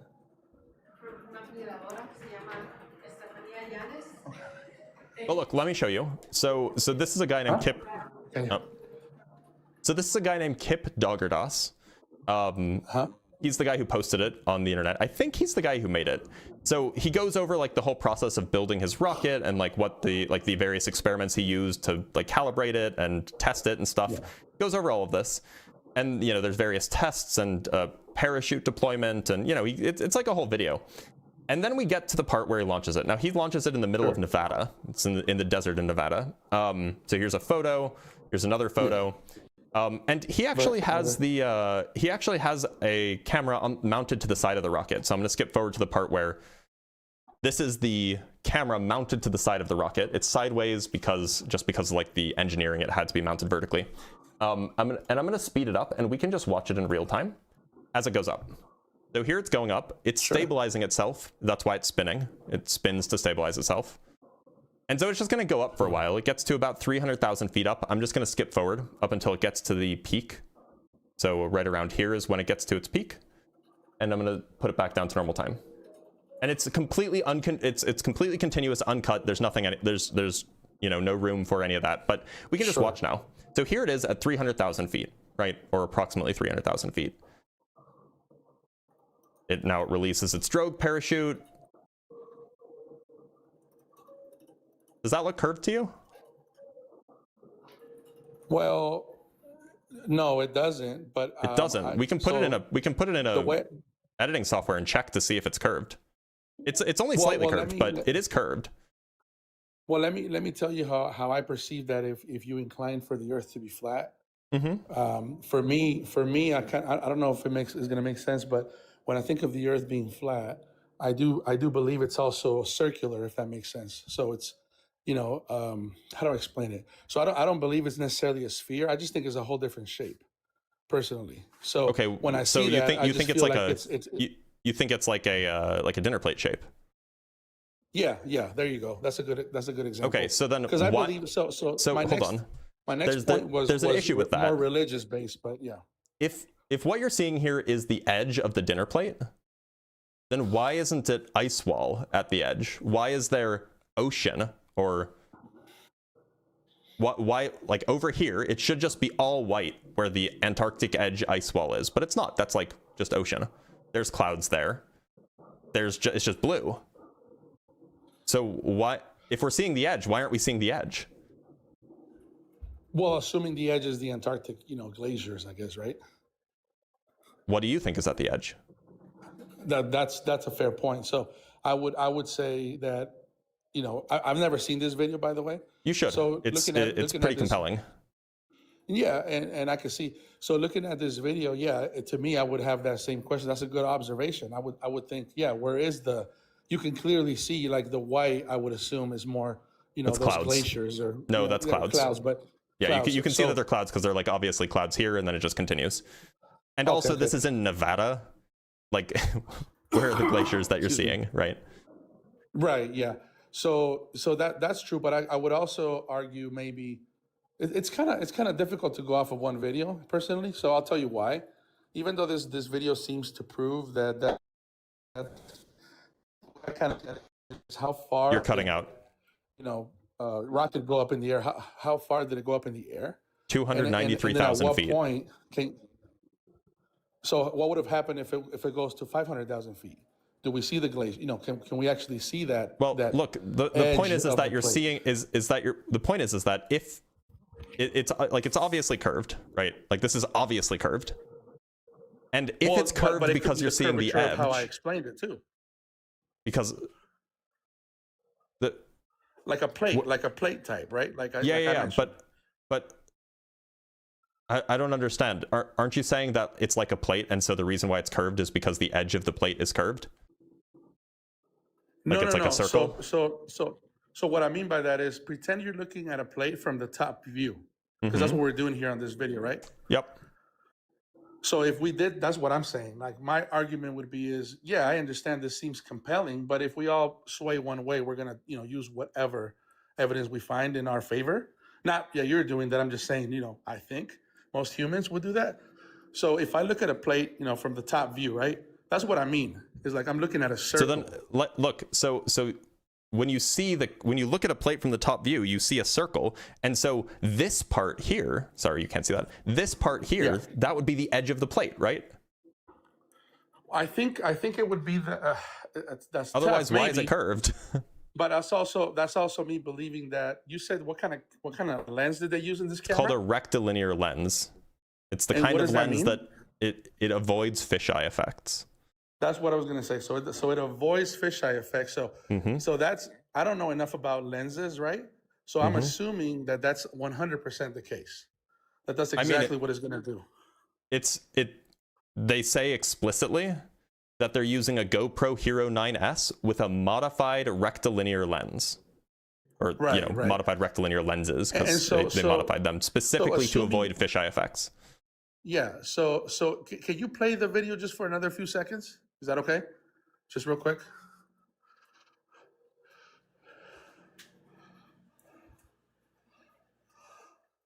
Because it's just going round and round. So.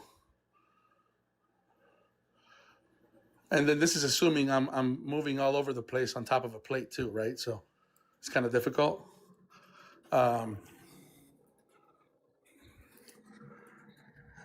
Yeah, you know, I can see how it can be used against the argument for flat Earth. I could see that, but I could also see that the camera is moving all over the place because you know the parachute went off, and then now the camera's kind of moving everywhere. So you're gonna catch glimpses of the Earth. Yeah, and so you can freeze you can freeze frame it, right? Well, yeah, but I mean, you know, does you anybody can have just evidence? You can just look at it at different moments. Well, but that's the best thing we got, right? We don't Yeah, have this is anything pretty where- damn good. This Well, is it's okay. This is but not it's run. not- It's not run. It's not run by any governmental organization. There's no cuts anywhere between launch to apogee, right? What else? What more could you ask for? Well, I think that what more can you ask for? So it's like I see this, right, and I'm like, okay, that's pretty compelling because what else can we do? Well, I would assume if I had a perfect world, I would say, you know, can we get that parachute to stabilize and be maybe a little bit higher than 293,000 feet? I don't know how much. I'm sure that's really high, but I'm saying, what happens if you go to 350, 400,000 feet? Like what happens, and then what happens? So that's if like at the stabilized, you know down? 293,000 feet is at the edge of space, right? No, I did not know that. Okay, that's the edge of space. Okay, so that's pretty high, obviously, right? So if we're all the way up there, so let's assume it's high enough, okay? So it's high enough, then is how can we get it to where it stabilizes enough for? Why does it have to be see stable? You it can look at in real individual time? freeze frames. Well, I think that would make. How would making it more stable? Would argument. making it more stable convince you? Would that make if you saw the same thing but stabilized, would you be convinced? I think I think I would be convinced at the video that was taken to people or assume or you know visually see that the Earth has more evidence to be round. So I would at least not argue this video, if that makes sense. So because it's spinning, all of a sudden the evidence it's no longer a compelling video evidence. Well, I never said it's not compelling or as far as not good evidence. All I'm saying is it goes back to what I initially said, and I'll tell you briefly. Like I'm sure I'm not the only human being on Earth that has gotten to the point where a lot of things that they used to think were true have been proven to be false, perhaps. And so now you have this. Yeah, like the Earth, like people 2,500 years ago thought the Earth was flat, and then we proved it to be not flat 2,300 years ago. Well, why did they refer to the Earth as being flat on the Bible? Because they still believed it was flat 2,500 years ago. Well, wait a minute. Didn't you say the Greeks recognized the fact that it was round? The Greeks were after when the Hebrew Bible were written. The Greeks proved that it was round after when the Hebrew Bible was written. Yeah, but okay, so things like, for example, when you see things like, you know who Werner von Braun is? Yeah. Do you know who he is? Yeah, he's a famous rocket scientist. Yeah. Okay. Why would I ask you that? I'm not an idiot. I mean, come on. Yeah. Anyway, what was the thing that he left on his tombstone? What writing? Do you know? It was one of the Psalms. And it was one of the Psalms that flat earthers like to point to because the English translation is something like says the firmament. But he wasn't. Well, how religious are you? I'm not religious at all. But Werner von Braun. Well, let me say this. Werner von Braun wasn't an English native speaker. Werner von Braun wasn't a native English speaker. He was a native German speaker. I understand, but the German translation isn't firmament. It's something like sky or fortress. So you have a famous rocket scientist that on his tombstone, he decides to put anything close to insinuating that the Earth might be anything other than the shape of a ball, right? To be clear, the verse doesn't say anything about the shape of the Earth. Right? It talks about the sky. And the English word that is often used as a translation for rakia is firmament. It's a very old word that means something like the heavens, something like this. Dome. And so, no, not a dome. Firmament doesn't mean dome. Those two words are unrelated. But if you go look at the German, it has nothing to do with a dome. Yeah, flat earthers typically think the firmament is a dome, and the ancient Hebrews thought that the firmament was a dome, but the words aren't related, right? And so the German translation for this word rakia means something closer to sky or perhaps fortress. It doesn't translate to firmament.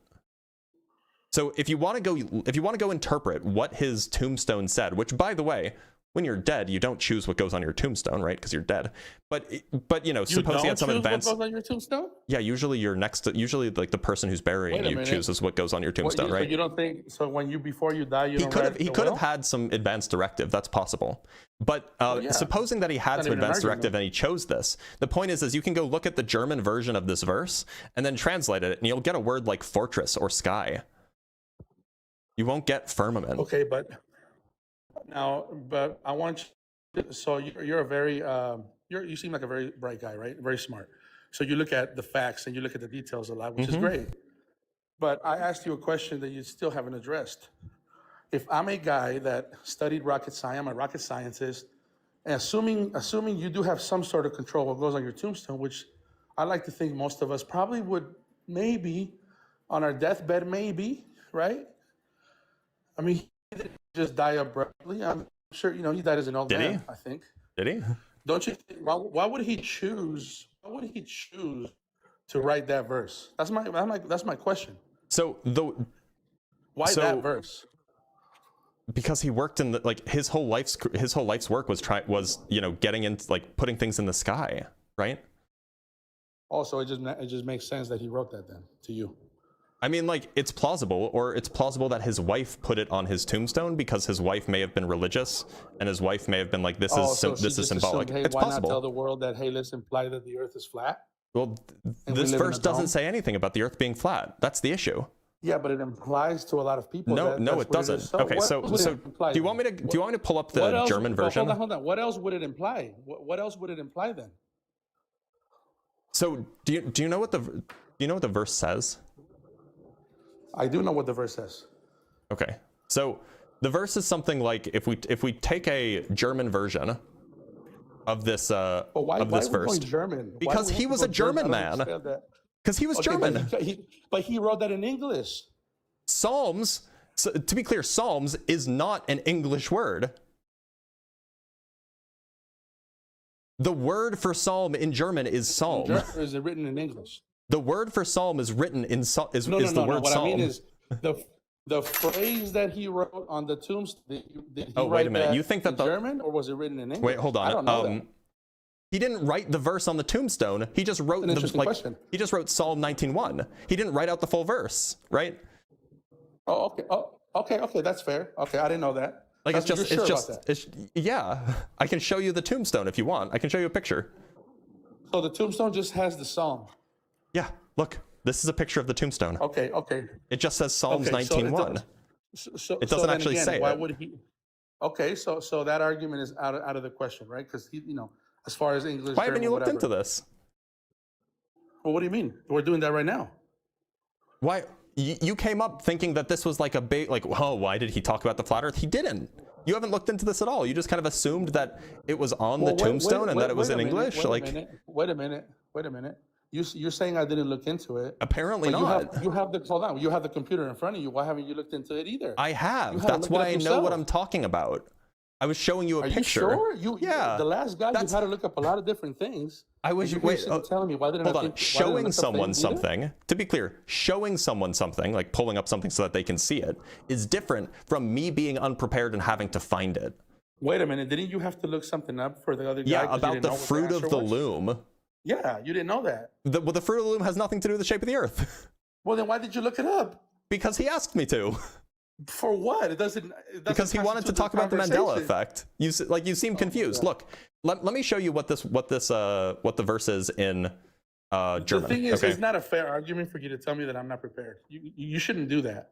Because if somebody takes it's absolutely a fair argument if you think that this is an argument against the shape of the Earth being against the Earth being spherical. You haven't answered me. Why did he write that verse? What is your perspective on that? I already have answered you. The answer is that his whole life's work was about, in some sense, breaking into the sky, breaking past that metaphorical barrier. That was his whole life's work, putting things in space.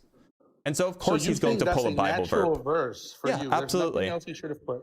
Okay. So how read many other rocket scientists? Hold on. To be clear, on their we're not tombstone? done. Read the first sentence. Now, this sentence is in German. I pulled up the German text for you. Okay, let me try to read that in German. Sure. Well, no. So this is the first phrase or the first clause of the psalm. Now we can go translate this. I don't speak German, but we can go put it into Google Translate, right? So here it is in Google Translate. This is the first thing. The heavens tell the glory of God. Now tell me, do you think that a rocket scientist who maybe is religious would want that verse on their tombstone? The heavens tell the glory of God. Are you asking me, a rocket scientist that is religious? Yeah, would they want that on their tombstone? He was known to be religious, is what you're saying. I don't know. We can check if you want. But suppose that he was, because like to be clear, you're not prepared. if he wasn't, well, look, the reason is it doesn't matter. It doesn't matter whether or not he was religious. It doesn't matter now because it's about you. No, let me explain. You're confused. It doesn't matter whether he was religious. I'm confused. Okay. Yeah, let me explain how you're confused. Well, wait a minute. You said we have to be prepared. I am prepared. I just asked you a question. His You're not prepared about this religiosity, guy. his religiosity is irrelevant because if he's not religious, then he didn't choose to put this on his tombstone. Why would a non-religious person put it on his tombstone, right? If he is religious, then we can investigate why he may have put this on his tombstone. And it's pretty clear from this first clause that it's because of this phrase that he would put it on his tombstone. If he was religious and he thought that space, the universe, the stars were all glorifying God, and his life's work was studying those things and, existing in that space, no pun intended, then of course he's going to put a verse like this on his tombstone. That's interesting. It's completely unsurprising. Of course he would, because this is talking about his life's work, glorifying God. So assuming he's religious, though. Assuming he's religious, then it makes total sense why it would end up on his tombstone. If he's not religious, that just means somebody else put it there. Oh, okay. So you have an answer for both things. Yes, which is why it doesn't matter whether he's religious or not for my argument. So wait a minute. So it's not because maybe there's something more to it. It has to be. Yeah, no, it's exactly. Yeah, there isn't something more to it. Have done it. Exactly.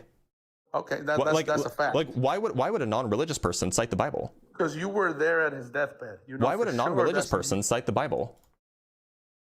Why would a non-religious person cite the Bible? Yeah. Well, how about this? You have the computer in front of you. I can do it. It takes me 10 seconds. Why don't you just put it on Google and say, was Werner van Braun, was he a religious man? Yeah, I just did. He was a Lutheran, a practicing Lutheran. He was a practicing Lutheran. Yep. So he chose, out of all the phrases, right? He chose to put something that to a lot of people, simple folk, you may say, may think or assume that he was referring to the firmament, right? I don't think that most people I don't think that most people interpret Psalm 19 as a flat earth verse. Well, wait a minute. At the beginning, you said that a lot of flat earthers use that phrase. You're confused again. Argument against round earth.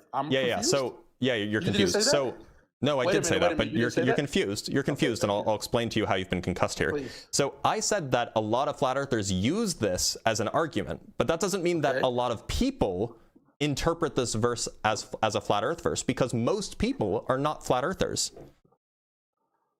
I mean, that's true, but there is a lot of people that do believe that.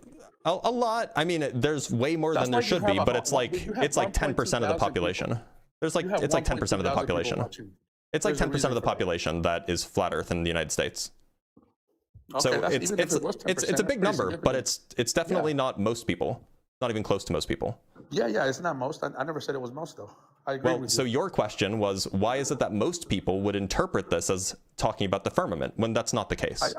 I guess what I mean is, I don't know if you caught it or not. I might have said most people, but then I did say most people that believe on a flat earth or that give the argument for flat earth use that as a piece of evidence. Is that correct? Absolutely, they do. I don't think that Werner von Braun was really caring about flat earthers. Why would they?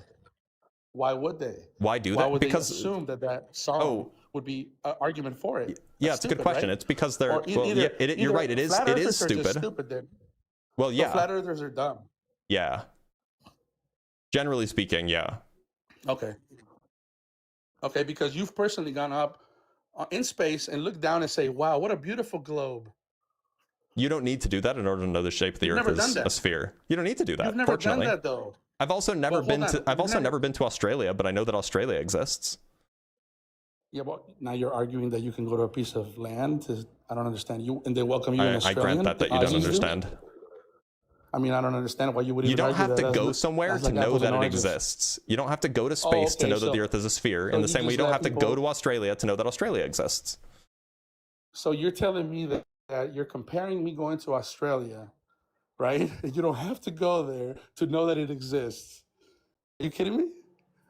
Yeah, have you been to Australia before? It's the same thing as going up in space to look down. That's why you had to show me a video. Have you been to Australia before? Why is that relevant? I just want to check your skepticism, right? No, that's not relevant. It Whether is. I did go or not go. I could it is, because you might be being a hypocrite. Australia. Well, hold on. Why would it be relevant if I've been to Australia or not? I could easily jump on a plane. That's not my argument. No, you're missing it. It's my argument. No, I'm calling you a hypocrite. Apples and oranges. I'm calling you a hypocrite. And I'm doing that by making I'm calling you a hypocrite, and I'm doing that by testing your skepticism. By telling you that I've been to Australia, that would... Have you been to Australia? Tell me how it's relevant. I will once you answer the question. It seems like you're dodging. I'm dodging if I've been to... Okay, no, I've never been to Australia. What's your point? Yeah, my point is, how do you know Australia exists? I could easily go on to, But online, you haven't been there, so... But you haven't. Well, hold on. Let so me how do you know that it exists? Can I answer the question? Yeah, please. Well, can I answer the question? Sure. Out of interrupting, just so you know. So if I go on and I would assume that it would take you there. Same way that I've taken flights to go just about anywhere on Earth. Right? Is that safe to say? So I could easily, right, know if that's the case or not. When the plane lands, or when I book the flight, it'll say Australia, whatever, Sydney. Once I land, hey, I'm in Australia. These people talk different. It looks different here. It says, welcome to Australia. So there's evidence that I can do today. That's why I said, hold on, I'm almost done. That's why I said it's not the same as comparing it to know if you personally, you can go on top, in the universe, look down and say, what a beautiful globe. This is amazing. You can't do that. So two things. One, you recognize now that you can just book a flight to Antarctica, right? So you can't say that nobody can go to Antarctica. Assuming that that's the case, I would say this to that real quick. Okay. I think that's correct, but I think that's correct. I also don't know 100% sure. I don't think the average person is taking a flight or a trip to Antarctica, even if you can. The average person's also not taking a trip to Australia. Well, are you Most serious? Americans have never been to Australia. So you think? Wait a minute. So you it's equally common for someone to book a flight to Australia versus Antarctica. I didn't say that. Well, that's kind of what you're implying. Nope. What I'm implying is that in both cases, this is something that most Americans never do. Wait a minute. So you're telling me that it's comparable? So if I'm literally making a comparison. So you're telling me that very few people fly from the U.S. Very few people. We're gonna find this out for you if you want. We're gonna find out what percentage of Americans have visited Australia. Visit Australia in a per year basis. Yeah. No, just have been to Australia. We can just talk about that if you want. In all of time. Yeah. I'm trying to find that. So it looks like. I don't see how. Okay. So I'm able to find that 0.2% of the United States population visits Australia in a given year. I'm not able to find information on how many total people have been to Australia from the United States, like what percentage. Okay. But surely you would agree that it's small, since less than 1% visit Australia each year.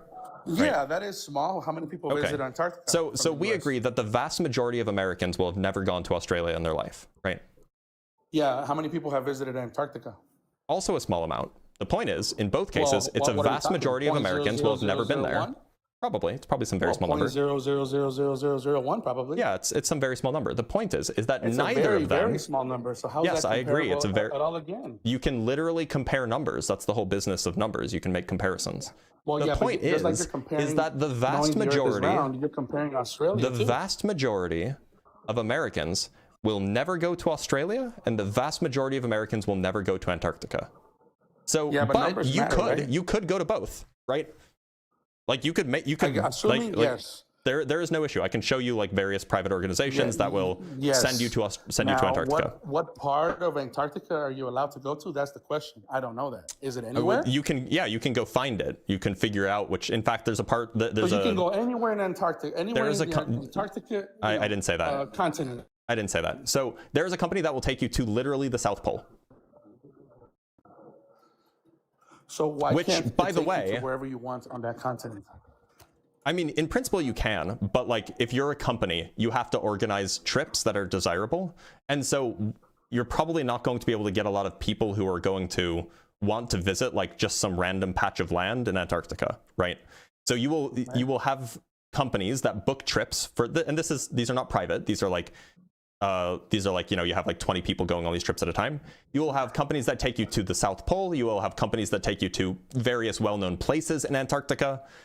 You can go privately if you want, but it's just going to be a lot more expensive and harder logistically. You like going privately or even just going on your own. So the fact that you can book a trip to the South Pole, does that mean that the South Pole exists? The fact that you can book a trip to the South Pole. Mm-hmm. It does mean that I would assume that it does mean that it could exist. Yes. Not that it could exist, that it does exist, right?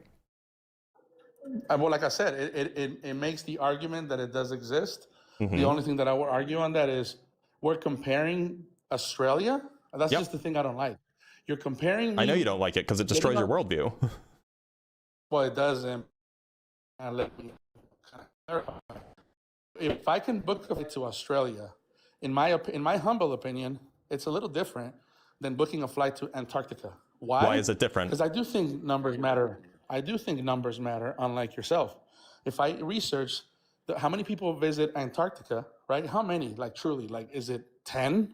Is it 30 people? How expensive is it to go there? It's about. I would argue that it depends on the trip, but it's going to cost somewhere like minimum. It's going to cost you like $20,000. Okay, so the average person is not going to go there. Yeah, right? The average person's also not going to go to Australia. But again, numbers matter, I would think, right? The point is average people won't go to either. You have a choice. Average people won't go to either. Do you have a choice? You can go to Antarctica or you can go to Australia, but one of them is $500. The other one's 20 grand. Do you think going to Australia is $500? How much do you think it costs to go to Australia? I'm giving you an example. So you're going to tell me it's $18,000 to go to Australia now? No, but it's going to be a few $1,000s easy. Like you could be like so that's if you're going reasonable. Most people expect to pay that kind of money. Most people don't go to Australia. Most people don't go to Australia. That's just the reality of the world. Most people expect to pay that kind of money for a flight. I'm sorry that it's more expensive to go to Antarctica. That doesn't make it less. That doesn't make your reasoning more valid about Australia and less valid about Antarctica. The point is that you said because you can go online and book something right now if you want to. That means that Australia exists. And I told you that you can go online and book something right now if you want to go to the South Pole. And by that exact same reasoning, that means the South Pole exists. Yeah, well, but my argument is simple. I'm not saying it does not exist. What I am saying is... Okay, then the Earth is a globe. I don't know. There's not the same amount of evidence that, say, Australia exists versus America. You're talking about Australia, where millions of people have probably visited over time. And you're talking about Antarctica, you're talking about maybe 0.5% in all of time, human history, probably. 0.5% of all of time. Well, so you're telling me that it's comparable. Do you think that 0.5% of people versus the people that visit Australia, it's comparable? I'm not saying the numbers are comparable. I'm saying that your argument. No, I'm literally not saying that. I mean, like you can compare numbers, obviously, but I'm not saying that the numbers are similar. But it's very different. The numbers are different. I agree. The point I'm making is that your reasoning. No, I'm sorry. Don't interrupt me. Don't do that. The point is your reasoning for why you know that Australia exists when applied to Antarctica proves that the South Pole exists. Okay, but what I'm saying is there's plenty of evidence that Australia exists. There's plenty of evidence that Antarctica exists, that the South Pole exists. There's plenty of evidence that the Earth is a globe. Let's assume they both exist. I don't know if you can visit the South Pole in any location. There's going to be an argument to say in any location. The South Pole is one location. any area in the South Pole. I mean, you don't have to be smart. The South Pole is one location. Any area. I'm talking about the actual South Pole. I'm talking about the actual South Pole. You can visit the South Pole. The South Pole is one place. But can you visit any area in the South Pole is what I mean. That's not what I'm talking about. I'm talking about the South Pole. Yeah. The South Pole you can visit. So the South Pole is an area, right? No, it's a single place. So it's a single place where? Yeah, in Antarctica. Okay, that's what I'm saying. Why are we I'm talking about the South Pole, not Antarctica generally, the South Pole. What is your point of saying you can visit the South Pole? Because if the Earth is flat, there isn't a South Pole. If the Earth is flat, there isn't a South Pole. Mm-hmm. So why don't you put that on the screen there? If the Earth is flat, you couldn't visit Antarctica or the South Pole, which is in Antarctica, and you would just kill everybody's argument. Why do this? That's what I'm doing right now. I'm killing your argument. No, hold on a second. Why are you dodging the question? Why don't you just put that on the screen? I don't know what I'm dodging. If it's such a compelling argument. Because why would I put the evidence behind me rather than the prompt? No. But what I'm saying is, okay, fine. Don't put that on the screen. Then why don't you lead with that comment? Because most people think that just because you can buy a ticket somewhere doesn't mean that that's real. You do. That is how you came that's how you came to the justification that Australia is real. What I'm saying to you is, if you argue with anyone here, including me, the best piece of evidence, according to you right now, is this is the best piece of evidence for you. Hold on, you can visit the South Pole. Therefore, it disproves flat Earth. Well, the argument should be like 2 minutes long. Well, yeah, it would be if people use the same style of reasoning that you used, namely that if you can buy a ticket to go somewhere, that somewhere must be real.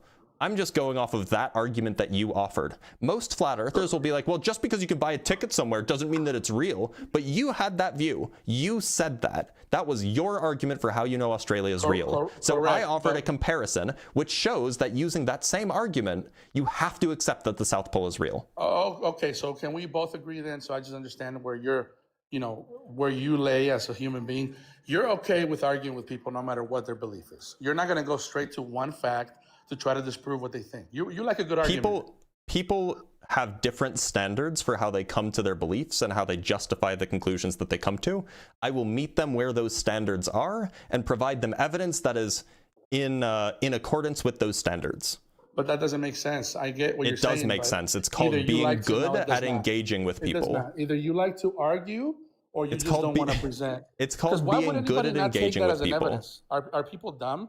Yeah, so hold on. We've been over this. Flat earthers are dumb. Yeah. So you're telling me that if somebody comes up with the fact that you can travel to the South Pole and that should be enough evidence for anybody to be convinced that the Earth is not flat, why not just lean into that argument? That's so because argument. a lot of flat earthers think that you can't travel to the South Pole.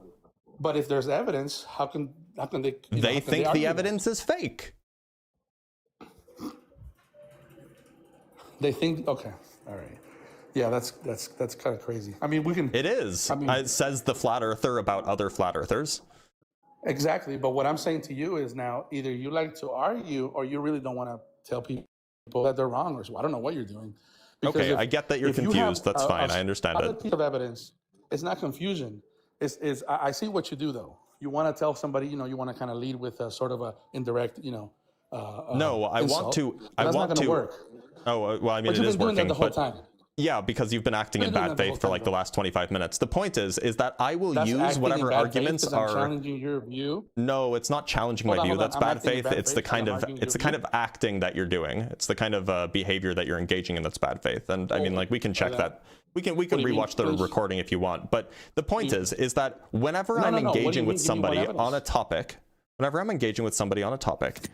I ask them, one of the first things that I'll ask them is, what convinced you of XYZ thing? And that gives me a sense of the kind of evidence that they use to come to conclusions and draw their beliefs, right?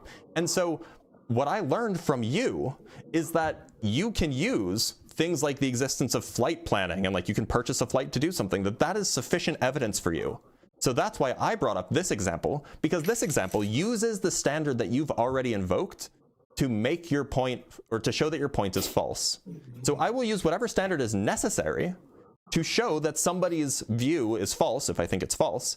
And if their standard is compatible with this piece of evidence, great. If their standard is not compatible with this piece of evidence, if they would just say that this piece of evidence is fake, then I will use something else. And this is just called being, I don't know, skilled at doing the debate topic, I guess? That you have a whole bunch of different arguments that you can offer in different contexts when needed? But that doesn't make any sense, because if you're arguing with anybody on the other side, which is me in this case, you could easily just present that one piece of evidence and their whole argument would be dead, right? That'd be great if they accepted that piece of evidence. You've already acknowledged that you would accept this piece of evidence. But I could easily Google this, though. I could easily say, oh, how many people have traveled to Australia? How many people have traveled to the Antarctic? Yeah, they'll think it's fake. And look, Arthur, maybe you are not as so far gone as the rest of the flat earthers, but if you listen to these conversations I have with flat earthers, the vast majority of the evidence that I suggest, they'll be like, that's fake. I don't know if you know that. No, this is the first. I mean, I've seen you on TikTok lives. I've never taken the time to come up here, and that's fair. The only thing I would say is two things. Look, I do think that you know your stuff, and I just think that I don't think it's fair when you start to accuse someone of like, well, you need to do your evidence, and you don't have enough research. And well, I mean, dude, you're controlling the whole conversation. We're on your live, right? So we should be a little bit more fair to the other person or the other party. So is your argument now? I mean, look, I'm generally very, very fair until people. I'm generally very, very charitable. You asked me a question. You asked me a question. I'm generally very fair and very charitable until someone stops being fair and charitable. And you've passed that threshold. You also said I was doing in bad faith. I mean, yeah, you were. You passed that threshold 25 minutes ago. Please. 20 minutes ago or so. You can go back and rewatch the replay. It'll be online and you can go see it.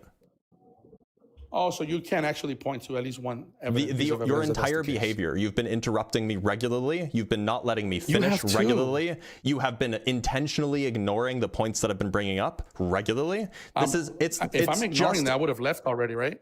No, I mean, you've been like ignoring the points that I make and then just pivoting completely off topic. So look, what I'm going to do, Arthur, is... You haven't answered me my question. To ensure I don't keep insulting you. To be sure I don't keep insulting you, I'm going to let you go, Arthur, because otherwise I'm going to start saying very mean things very quickly. But if you want to rewatch it, you can go back and watch it during the... I'm going to post this. This will be up probably on YouTube in like a week and a half. You can go watch the replay now. You can just wind the clock back, and you can pay attention as to when I start getting frustrated with you. And look at the way that you're behaving. All right, let's read some super chats, and we'll move on to our next guest. All right, from Tim, with the $5, my logo super chat was seconds before you showed they never changed it. I just assumed they updated it when no, there was no change ever. Yeah, I mean, they're not gonna like take out countries from the logo when they're not in the UN. It's the whole Earth. It's the, you know, they should call it United Earth, right? From Orion Cooper, Sean said he mixed up UN and UNICEF logos. Oh, okay, Sean. Fair enough. Sorry I missed your super chat though.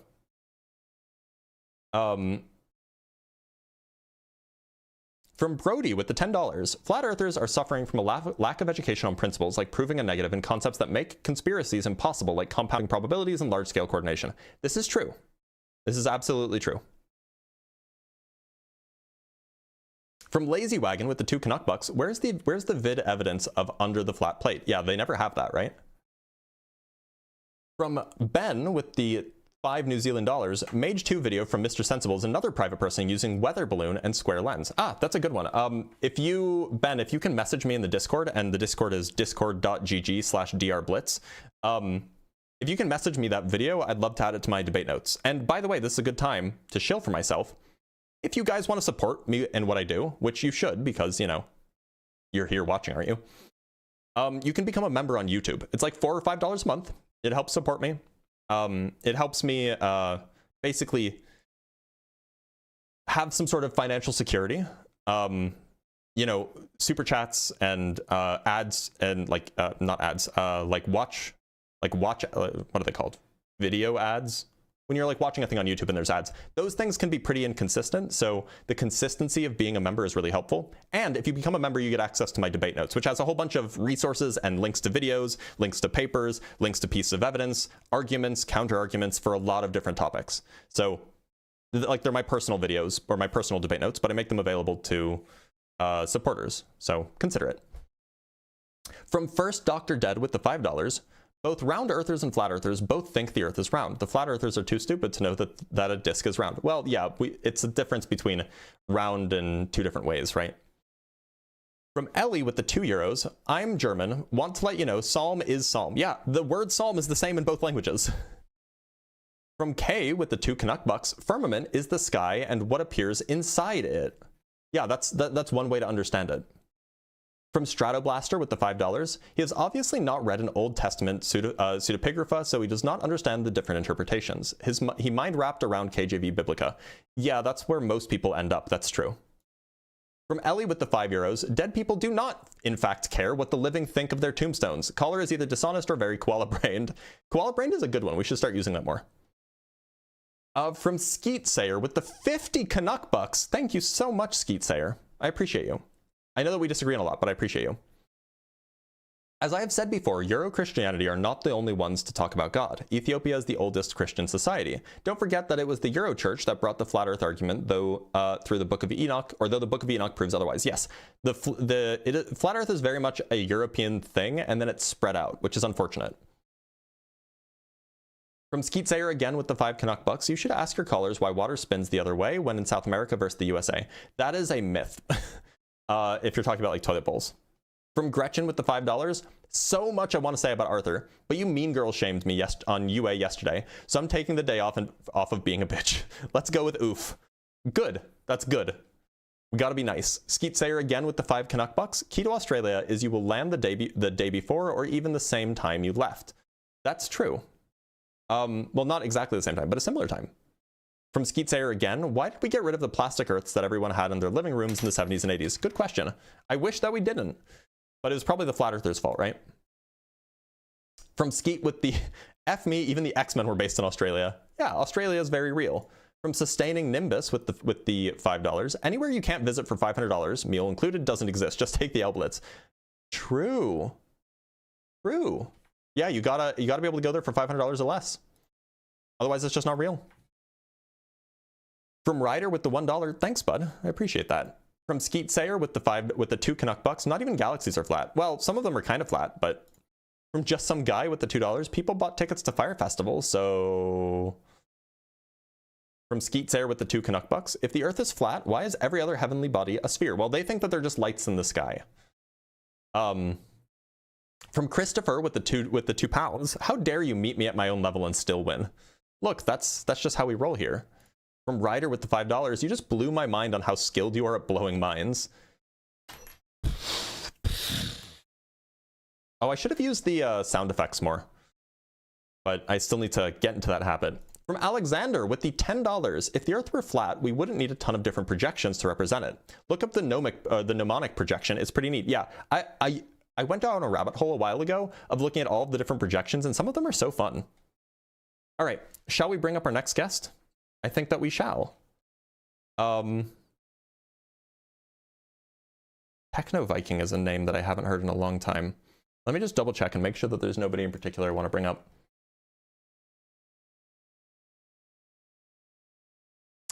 Let's talk to Techno Viking. Techno Viking, can you hear me all right? Yeah, I'm on my phone. Let me turn down YouTube. Can you hear me okay? Yeah, I can hear you just fine. Yeah, there's a little bit of a delay. There shouldn't be a delay if you're on through Discord. There's only a delay on YouTube. So let me first start by saying you can't call that guy koala brain because he's never been to Australia. Okay, fair. But what shape do you think the Earth is, Techno? All right, try one more time. How about a delay now? What shape do you think the Earth is, Techno? So I don't think it is the dimensions that we're told with the globe Earth model. Okay, so Techno, the delay is enormous. Yeah, crazy. So I'm gonna let you go. Feel free to reconnect when you fix the delay issue. I don't know how you have a delay on Discord, but somehow you managed it. Yeah, the Vine boom sound effect, criminally underused. Yeah, I should have used it more, honestly. All right, let's move on to our next guest. Let's talk to generic bald white guy.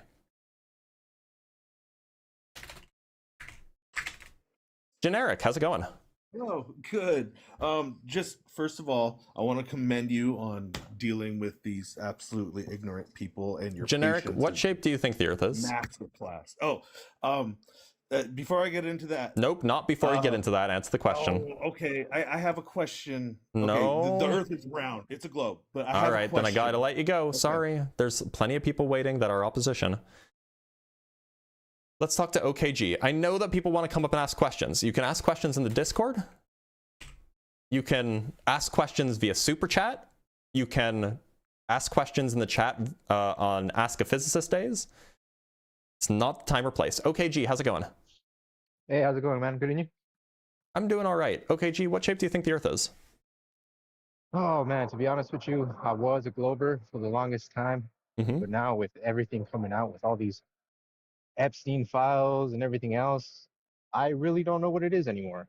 I'm trying to lean that say it's... What do the Epstein files have to do with the shape of the Earth? Well, I mean, you know about Robert Maxwell, right? No, I have no idea who that is. So Robert Maxwell, he basically... Oh, wait, that was Ghislaine Maxwell's dad, right? Correct. Yeah. He was a publisher of some kind. Yeah, so he basically influenced what we learned in science, math, all that stuff. And it got me to think, if they could lie about something like that, what's to mean they couldn't lie about the Earth being flat, right? Or let's say like they made up the stupid conspiracy. I don't know. I'm just in a weird time. I don't know what's what anymore. I think it's a fun theory, but me, myself, personally, like I love space. I mean, I think it's interesting that... Well, then you can't be a flat earther, because if you're a flat earther, then space is fake. That is true. They do think space is fake, isn't it? Yeah. I don't know, man. Honestly, me personally, I think whatever they're teaching us or showing us, I don't think it's true. I think they're holding something, and I don't know for what, why they would have to lie about the Earth. So just go look at who wrote the textbooks, and most of them are just going to be scientists, right? Yeah, no, exactly. But so like you have no reason to think that like they're lying to you, right? Yeah, no, but that's what I'm saying. He influenced those scientists. He died like 35 years ago. You can go find textbooks that are newer. Yeah, exactly, but he still owned McGraw-Hill textbooks. Not all textbooks are McGraw-Hill. Also, yeah, no, can you indicate to me? So look, is there like any example that you can demonstrate of him like of Robert Maxwell providing or putting or influencing people to put fake things into textbooks? All the textbooks, you could go look it up. Yeah, like what's the evidence that like he influenced people to put fake things in textbooks? He was an Israeli secret agent. Okay, what does that have to do with him putting fake things in textbooks? Also, I'm not sure if it's clear that he actually worked for the Israeli government. He did. I mean, he definitely supported Israel, I guess, but it's not clear that he was a secret agent. No, he was a Mossad agent. He's suspected of having ties to multiple intelligence agencies, including the KGB, British MI6, and the Israeli Mossad. But I'm not seeing like any evidence that he actually was. And furthermore, suppose that he was, what does that have to do with him influencing people to put fake things in textbooks? Dude, to control the masses. Why else? No. What's the evidence that this happened? It did happen. What's the evidence? He influenced the scientists. What's the evidence that he influenced? What's the evidence that he influenced the textbooks so that they would put fake stuff in it? What's the evidence of that? Go look it up. You can literally Google it up. Look. If you came up here claiming that this is true, you should be able to provide me at least one piece of evidence, right? Yeah, of course. One piece of specific evidence. That'd be great. You Google it. I'm not going to Google it for you. This is your claim. So wait, why won't if you don't even know a single piece of your own evidence, like why would I believe you? So this is fake evidence? Look, I don't know if it's fake or real. You're just not giving me anything. You're just telling me to Google it. I'm not going to Google it for you. Tell me what the evidence is. You could literally go look it up yourself. Just tell me what the evidence is. Bro, he owned McGraw-Hill. Yeah, what's the evidence that he encouraged fake stuff to be put in it? to control the masses, dude. What? No, that you're telling me what the motivation was. I want the evidence that it happened. It did happen. You can go look it up. What's the evidence? Dude, there's a bunch of files you could literally go look up. What is the evidence that he encouraged fake stuff to be put in textbooks? It's literally in the Epstein files. It's literally in the Epstein files? Okay, what's the Epstein file publication number? So then I can go look at it. I can just go pull it up. I don't know. Just go look up Robert Maxwell. I don't know the actual number. So have you looked at it yourself? Yes, you can go look up that file yourself. Okay, what's the Type in specific Robert file? Maxwell. Yeah, You yeah, don't, just type in Robert Maxwell. Mm-hmm. Going to the Epstein library. Correct. Type in Robert Maxwell, and everything will pop up there. Maxwell. Okay, so there's going to be something about Robert Maxwell encouraging people to put fake stuff in textbooks in these documents? Yes. Okay, so I'm just seeing Robert Maxwell listed as like father of Ghislaine Maxwell, you know, Kevin and Ian Maxwell, sons of Robert Maxwell. So can you give me something, because like there's 446 times that he appears in the files. Here's an example of a newspaper article detailing him misappropriating funds for his companies. So yeah, he probably did some fraud. I agree with that. Here is this is just another reference to him that just talks about searches. Here's one about misappropriating funds. Here's something saying there was a database search for Robert Maxwell and nothing derogatory was reported. Here's something saying no research was conducted on Robert Maxwell. So is there a specific one? Because I don't think that there is. There is. You just have to Okay, so then where is it? Hold on, let me go look. Because I just looked, and I'm not seeing what you're saying that I should see, so... Okay, type in Robert Maxwell. Mm-hmm, I did. Okay, now look up the scientists that he influenced for these textbooks at McGraw-Hill. Okay, because it was science. Am I looking this up in the Epstein files, or is this not in the Epstein files anymore? Are we changing the No, it's in the venue? Epstein files. Okay, so so who should I look up? Robert Maxwell, and then now what look else? up McGraw-Hill. Okay, McGraw-Hill. McGraw-Hill, did I spell it wrong? One sec. Oh, is there no dash? There might not be a dash. I don't believe so. McGraw-Hill doesn't appear, McGraw-Hill, so I'll just show you what I'm looking at. Here's what I typed in. Robert Maxwell McGraw-Hill, no results found. Oh shit, no fucking way. Okay, now just... So wait a minute, hold on. Why did you lie to me about these being in the Epstein files? Oh my, I'm not lying to you, bro. You know, so you just so you were just wrong? Because you made the claim that they're in the Epstein files, man. They are, dude. You know they've actively Oh, but been apparently deleting not. files It and says things, no right? results found. In fact, even if I like I can maybe I can type in Robert Maxwell and McGraw rather than McGraw-Hill. No results found. If I look up Robert Maxwell Hill, no results found. Okay, so where's the evidence in the Epstein files? So clearly they erased it, right? Now Google it. Oh, they erased it. The Epstein files erased it. You know they've actively been erasing stuff, right? Oh, okay. So why did you tell me to search the Epstein files then? Also, where's the evidence that they've been where's the evidence that they were erasing this stuff? The stuff that was already out? They've actively been erasing. You could literally go look I know it happened once where they removed one file and then they put it back a few weeks later. It wasn't a file. They've actively been removing files. Oh, okay. So it's not in the Epstein file. I don't know why you would have to lie to me and tell me that it was. No, it was in the Epstein files. Apparently, when was it in the Epstein files? Dude, when they dropped, this thing has been going on for months. So I should be able to go look at the Internet Archives and find it, you know, in the older Internet Archives, right? Yeah, correct. Okay, let me look into the Internet Archives. Perfect. Do you have a date in mind? This would have been early January. You know, okay, let's look at January 1. Come on, I hate when this website doesn't work. I'm going to try January 2.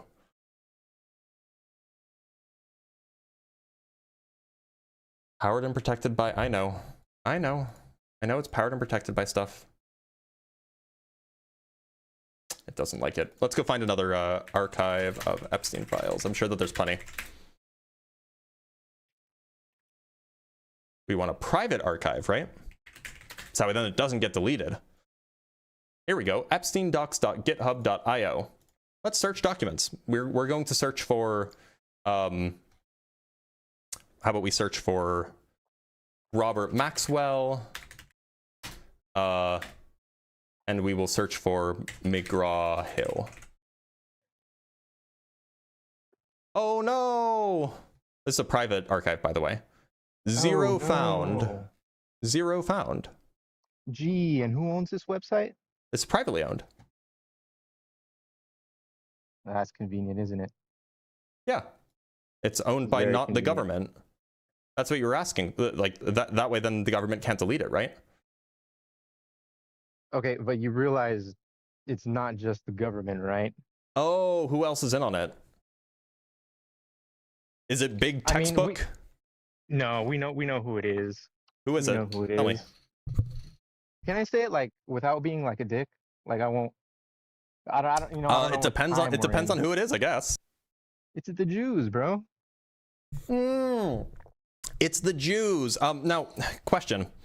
Yes, sir. I've never tasted it before, but how does Hitler's asshole taste? Is it like There it tasty is. or? There it is. Actually, he was founded by the Jews. They were playing both sides. That's why they let him escape. Oh, and they okay. So started Hitler's stealing. asshole tastes good then. Oh, it tastes amazing, my friend. With a little side of caviar in it. Perfect. Oh, I'm absolutely putting that at the beginning of the YouTube video that this is going in. That's crazy. Clip it. Oh, it's 100% going to be clipped. So do you want to tell me any of the other anti-Semitic conspiracy theories that you believe, or like, you know, we could just end it there? Anti-Semitic. Yes, thinking that the Jews are behind all of the conspiracy theories, but that's not anti-Semitic, right? Definitely not me. I don't hate the Jews. I just believe in literally the oldest conspiracy theory that has ever existed. It's the oldest one. It is. It actually is. Yeah. Holy shit, you're right. It would be the oldest one. Yeah, and you still believe it. That's crazy. You've been I know, debunked it's for the- 2,000 years and you still believe this shit? Man, I you know, must it's be the big stupid. It's the big 2026 and I still believe it, huh? I know. weird. It's embarrassing for you. After everything that's come out, it's so weird, huh? It really is. So why do you believe? Does it feel good to know that like everybody who doesn't believe what you believe is probably 2 orders of magnitude smarter than you? I don't know. I feel like everybody's on the same frequency nowadays. Oh, I mean, not really. No, there's a major. People are starting to wake up. It's really scary. I mean, like, there are a bunch of crazy people and a bunch of like complete no. idiots like yourself who Yeah, are waking up and like literally like hurting people. So that is scary that there are people like you who are so smooth-brained that you make a koala jealous, and you're so violent that you make, I don't know, literally, you know, we could say like the IDF jealous, but you seem to think I'm violent. Yeah, people like you are violent. Yeah, so people like you who are so smooth-brained that you make a koala jealous, and so violent that you make the IDF jealous. It is scary that you guys are ethnically cleansing Gaza. It does mean that you guys are definitely scaring people. Absolutely, I agree. So the genocide in Gaza, you would say It's bad. Okay, right? And who's on the wrong side? Who's on the bad side? Israel. Israel's on the bad side? Yeah. Okay. Cool. All right. So why would I be the evil one just because? Because not only are you evil, you're stupid too. Okay. Elaborate. Because you think that Jews control everything and are responsible for literally every single conspiracy that you can think of. And that's not only evil, that's not only stupid, it's evil because that is literally one of the kinds of things that led to the creation of a Jewish state in the first place. It is people like you that are at fault for why Jews in Europe in the late 1800s and early 1900s felt the need to construct a Jewish state, because they were being abused, harassed, and killed by people like you. So do yourself a favor and Know what? I'm not going to tell you. I'm not going to tell you to off yourself on this live. Have a good one.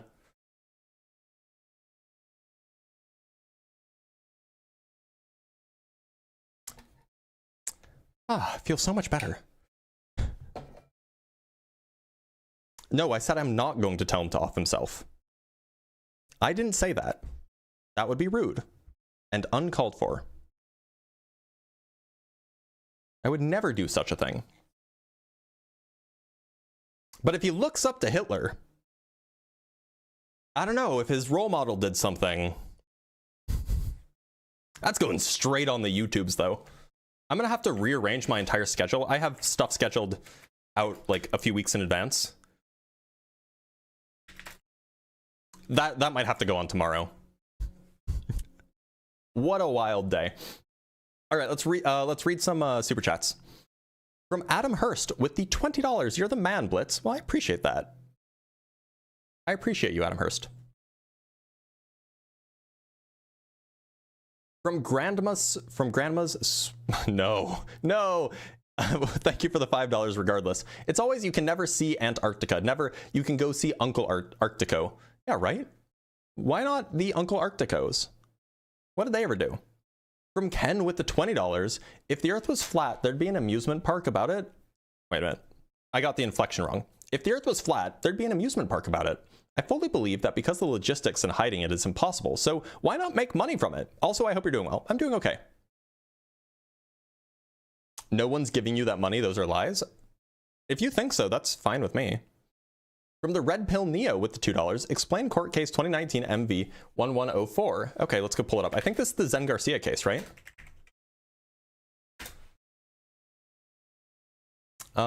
Is this the, oh, it's 1104. Is this Zen Garcia?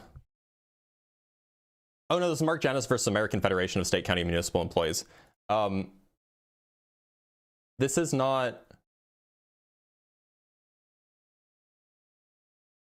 maybe I pulled up the wrong one.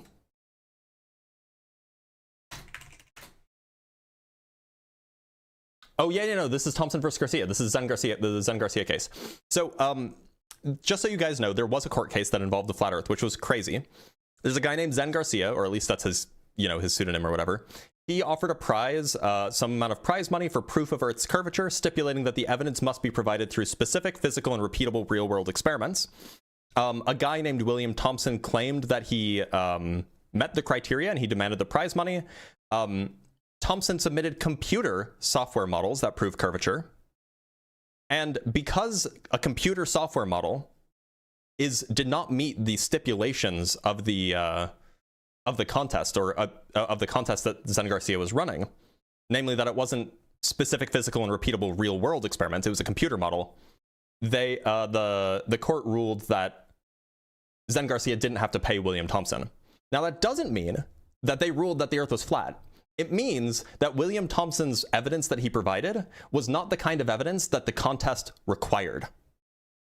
So Zen Garcia required very specific kinds of evidence, and William Thompson just didn't provide that. He didn't match what it said in the contract. So Zen Garcia didn't have to pay out. That's all. But no, it did not rule that the Earth was flat. It was based on contract law. From Tim Davidson with the $5, I don't like the term brainwashing machine minus stupid, or minus machine stupid. Wait. Oh, I prefer brain iron, just getting rid of those wrinkles. That's funny. That's really funny. From Skeet Sayer with the $5 Canuck bucks, Galileo proved the world is around 400 plus years ago. The church put him in purgatory for over a decade. No, he proved that the Earth goes around the sun 400 plus years ago. Or around 400 years ago. They already knew the Earth was a sphere. From Skeet with the 2 Canuck bucks, does anyone in US read anything other than Archie? No. From Skeet Sayer with the 5 Canuck bucks, Robert Maxwell was a Mossad agent, but McGraw-Hill would have been sued for fake information.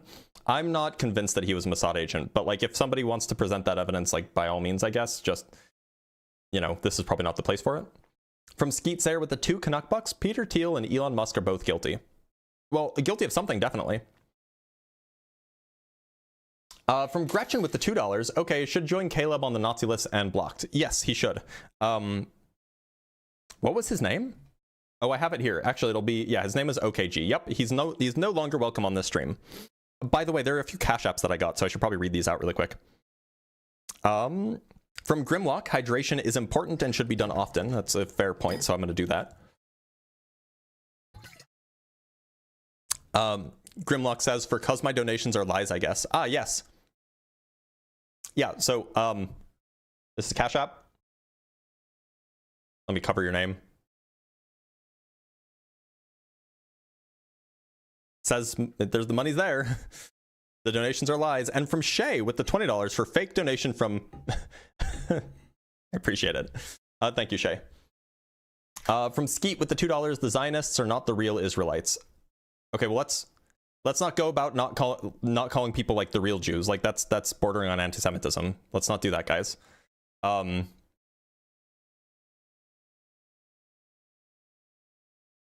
Skeet Sayer with the $5, 5 Canuck bucks. You cannot speak about modern Israel without talking about Gaza. I mean, like, you can. It just will kind of be an incomplete conversation, right? From Skeet Sayer with the $2, Epstein was a Jew and Truman created Israel. Okay, what does that have to do with anything? It seems like we're getting close to the conspiracies, Skeet Sayer. Be careful. From Ken with the $10, no wrinkles, no lumps, no valleys, no humps, smooth brain all around. That collar is wild. That is very true. From Orion Cooper with the $2, slow claps. Yeah, I definitely should have used the... You just blowing from stupid town? I should have used that more during that conversation. From Skeet Sayer with the 5 Canuck bucks, because you don't like Israel does not mean you are a Hitler supporter. They are starving children right now. No, but he said that he supported Hitler. You cannot like Israel. And that doesn't make you a Nazi. He said that he was. From Solar Lion with the $7, 7 Canuck bucks, sorry. This unlocks a curious opportunity to debunk anti-Semitic conspiracy theories. I'd be interested in watching if you've studied it. I'm probably less well read on that than I am on, you know, other things. And so I'm not going to, but also I'd much rather just not give that the space because those are actually dangerous. Like, Flat Earth is not dangerous. Might you find it interesting with the $5? It's okay, Blitz. Some callers need to get lost. Yeah, he did. Yeah, that dude is going to pay my mortgage. And with our last super chat, eat some shorts with the $5. Here's some money to get your own fish gametes not coated in poo. What? What does that mean? Your own fish gametes not coated in poo? What does this mean? I mean, I'll take it, but... Oh, caviar. Okay, caviar. That's what you're doing. I'm not gonna eat caviar. But that's funny. Because that is what caviar is. All right, let us bring up, I just gotta double check something really quick.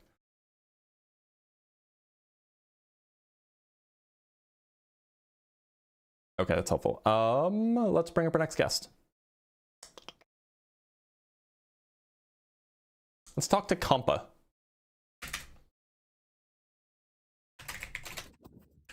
Compa, how's it going? All good. How's it going? I'm all good. How about you? I'm doing okay. Compa, what shape do you think the Earth is? Well, I know it's flat. Okay. Why? How? Okay, so before coming into the whatever shape the Earth is, let's make clear the previous conversation you were having with that other guy about was it Robert Maxwell? Yeah. So Robert, you mean the Nazi Robert that I had a Maxwell conversation with? Actually, well, Is this Robert really the Maxwell was conversation that you want to actually- have, or do you want to talk yeah, about the I'm Earth? talking about the previous conversation, the one you Okay, just but had. I'd rather talk about the shape of the Earth. Yeah, So- well, no worries, but there's a lot of incongruities in your speech, so I want to make that There's a lot of clear. Is the way- incongruities in my speech. Well, look, so if you don't want to Yeah. talk about the shape of the Earth, I can No, just move I'm- on to the next we guest. can definitely talk about the shape of the So Earth. then let's like, talk about the shape I'm of the all- Earth. I'm all in. Okay. Yeah, but let's So then why do make you think what the we Earth were is flat? previously talking about clear. Why do you think the Earth is flat? Can you explain why the Amazon River doesn't pull on both sides? Why it doesn't pull on Meanwhile, both the sides? gravity- I don't understand the Amazon question. Are you River- saying the Amazon why River doesn't? is Are you asking why it doesn't flow in both directions?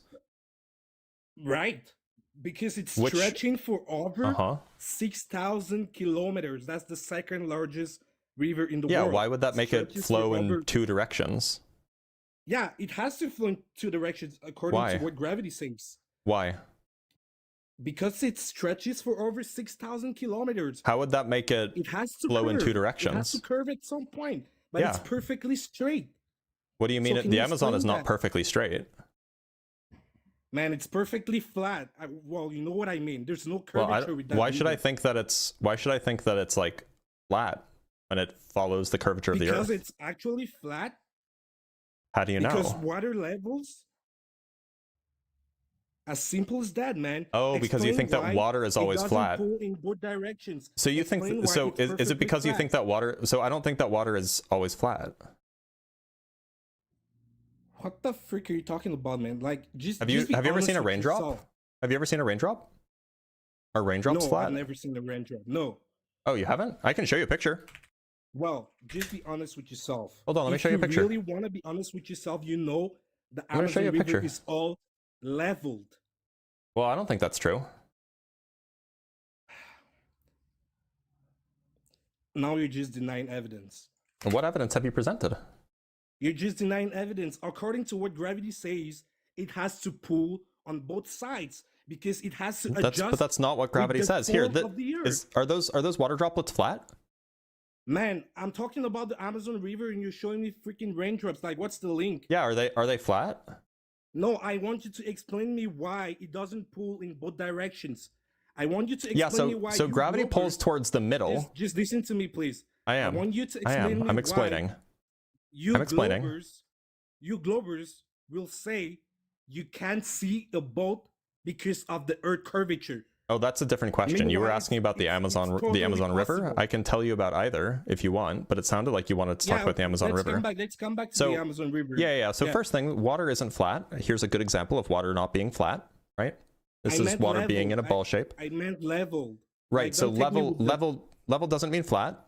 The Amazon rainforest is roughly level, although it is flowing downhill. So of course it's going to not be Perfectly perfectly level. level. Level doesn't mean flat. It has to be perfectly level, like Level any doesn't mean flat. water body.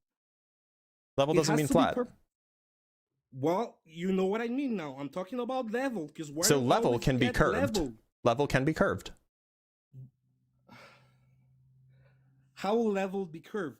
If it follows an equipotential for some force. You don't have evidence of that. Sure we do. Because if you keep traveling, I on can the show you Amazon the evidence River, if you want. You will never get to adjust whatever you want to use. It might be a plane, it might be a boat. You will never get to adjust your device to the curvature because it's always flat. It's the same thing. Ask yourself yeah, why so- a plane so- why a plane will never tip its nose down Compa, when traveling. do you want to have a conversation, like a back and forth, or do you just want to like ramble for 20 minutes? Okay, let me hear what you get. So you never have to adjust because the way that you orient yourself, what up and down is relative to the center of the Earth. If the center of the Earth, like down is towards the center of the Earth, up is away from the center of the Earth. So as you're going along the curvature of the Earth, your down is adjusting. It's adjusting by itself because that's what down means. And as long as the river follows the curvature of the Earth, then you won't feel yourself curving up or curving down because you're definitely following the have curvature. to.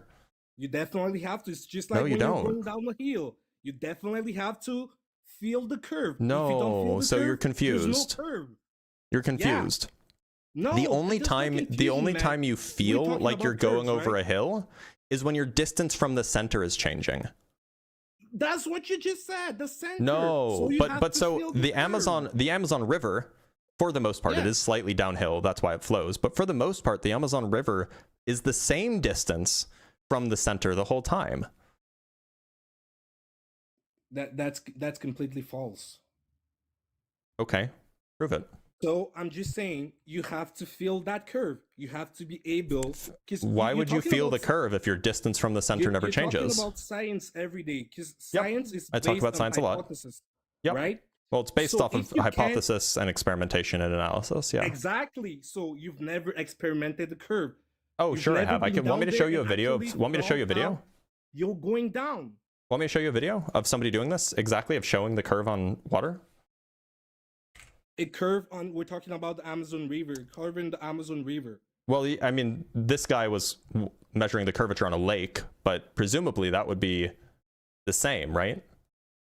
No. You have to pull it out. Okay, pull it out. Let's see. Okay. I have it here.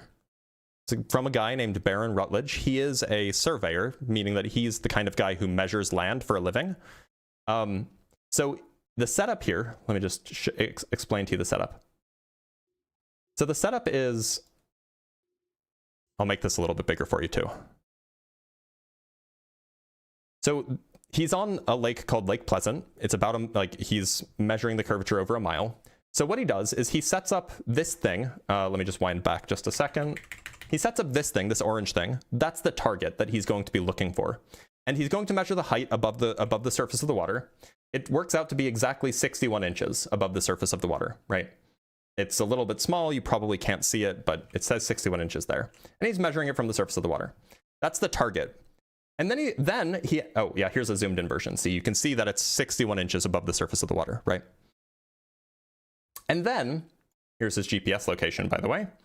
And then he goes over to the other side of the lake, 1 mile away, and he uses an auto level. Now, an auto level is a surveying tool, which basically lets you calculate angles from the horizontal exactly.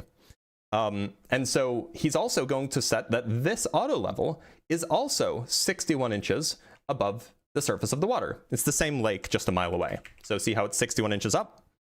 So the auto level, as its name implies, is exactly level. It's the crosshairs are level with the the local downward. So, and there's his location just to prove it. And now he's going to look through the auto level, and he's going to look at that thing that is 1 mile away. Now it's a little bit blurry here. He's going to zoom in a second. I'll just skip forward to the zoom in part. Here's a zoom in. Now notice that the horizontal line, that marks perfectly level with where he is observing from. And notice that the target, this little pink thing, is below that horizontal line, which means that the water in front of him has curved down. Because somehow, even though they're both 61 inches above the water, when he looks straight towards it, it's somehow lower than 61 inches. How could that be? It's because the water's curved. Did you follow that? Somehow, but from the last image you shown, this one, it looks like there is a dugout at the bottom of the whatever device he's using. It looks like there is a dugout. Where? You mean like this brown part? Yeah, that part. That looks like a dugout. That's the shore. It looks like a dugout. That's not. That's flat. the shore. That's not same level. He measured It's not the same level as right he measured there. the distance. That's not the same level. He measured the distance from the surface of the water. It's measured from the surface of the water, right? What you're seeing is just the shore. Exactly. So there is a difference. No, they're the same height. They're both 61 inches above. This depth and the other depth. Those are two but, different depths. But they're both 61 inches above the surface of the water. No. He shows you that they're both 61 inches above the surface of the water. Excuse me, but your data is already false because but they're both above. They're both the same distance. It's not above the ground. Wait, you're not understanding. Wait, are you not understanding? He's not measuring to the bottom of the water. He's measuring to the surface of the water. Yeah, exactly. So the surface of the water, if Earth is flat, the surface of the water should be the same. It should be level across the whole thing, right? Well, he's measuring distance above the surface of the water. I can literally see the next point, like the other point from which he's measuring is a dugout. They're both measured from the surface of the water. That's the surface of the water that you're seeing. It's not the same depth. Okay, wait a minute. So hold on. I'm sorry. I just got to clarify. Come back to the next point. I just got to clarify. Hold on. I got to clarify. Do you agree that they're both 61 inches above the water? Can you show that next image, the next point from Wait, do you agree that they're both 61 inches above the water? See how it's... with that. Okay, why not? You can see it here. He's making the measurements above the surface of the water, right? Okay, and how about the next yeah, and then I can so that one's 61 inches above the surface of the water, and then we'll go over to the other one. Here, that's the surface of the... Notice that it's not in the water, it's above the surface of the water. And then it's 61 inches up to the top. So it's 61 inches in both cases. It's not in the water. It's on the surface of the water. So they're both 61 inches above the surface of the water. So they should both be at the same height. if the Earth is flat. So what's going on? That's what I just said. Okay, just keep running the video. We can skip forward to that part that you don't like. No, there's no point of skipping forward. If you want us to get that stuff, this is the thing that you're complaining about, right? Video. I mean, you can go watch it on your own time. Like after this part, he just shows his GPS. Fine. He's standing in the water. And then he goes and he looks through it. Obviously, he's not looking through it with his eye. He's looking through it with a camera. And then he's going to zoom in and show us. Because it's kind of hard to see at this distance. And there's the picture, zoomed in. And it's above, this horizontal line is above the target, which is this pink thing. They're both on the surface of the water. They're both 61 inches up. How can you explain this?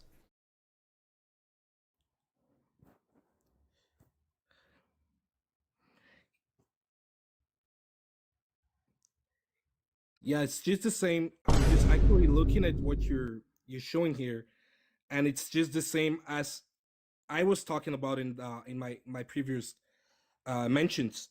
So you Globers, you can't explain why you can't feel that curvature across a body of water, across a large body of water, because that's practically it's not even up to 20 miles.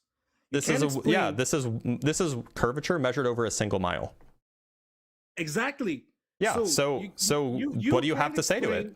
Why can't you? Okay, do you have an explanation for why we're measuring curvature over a mile? Man, I wasn't there, so I can't confirm what you're showing.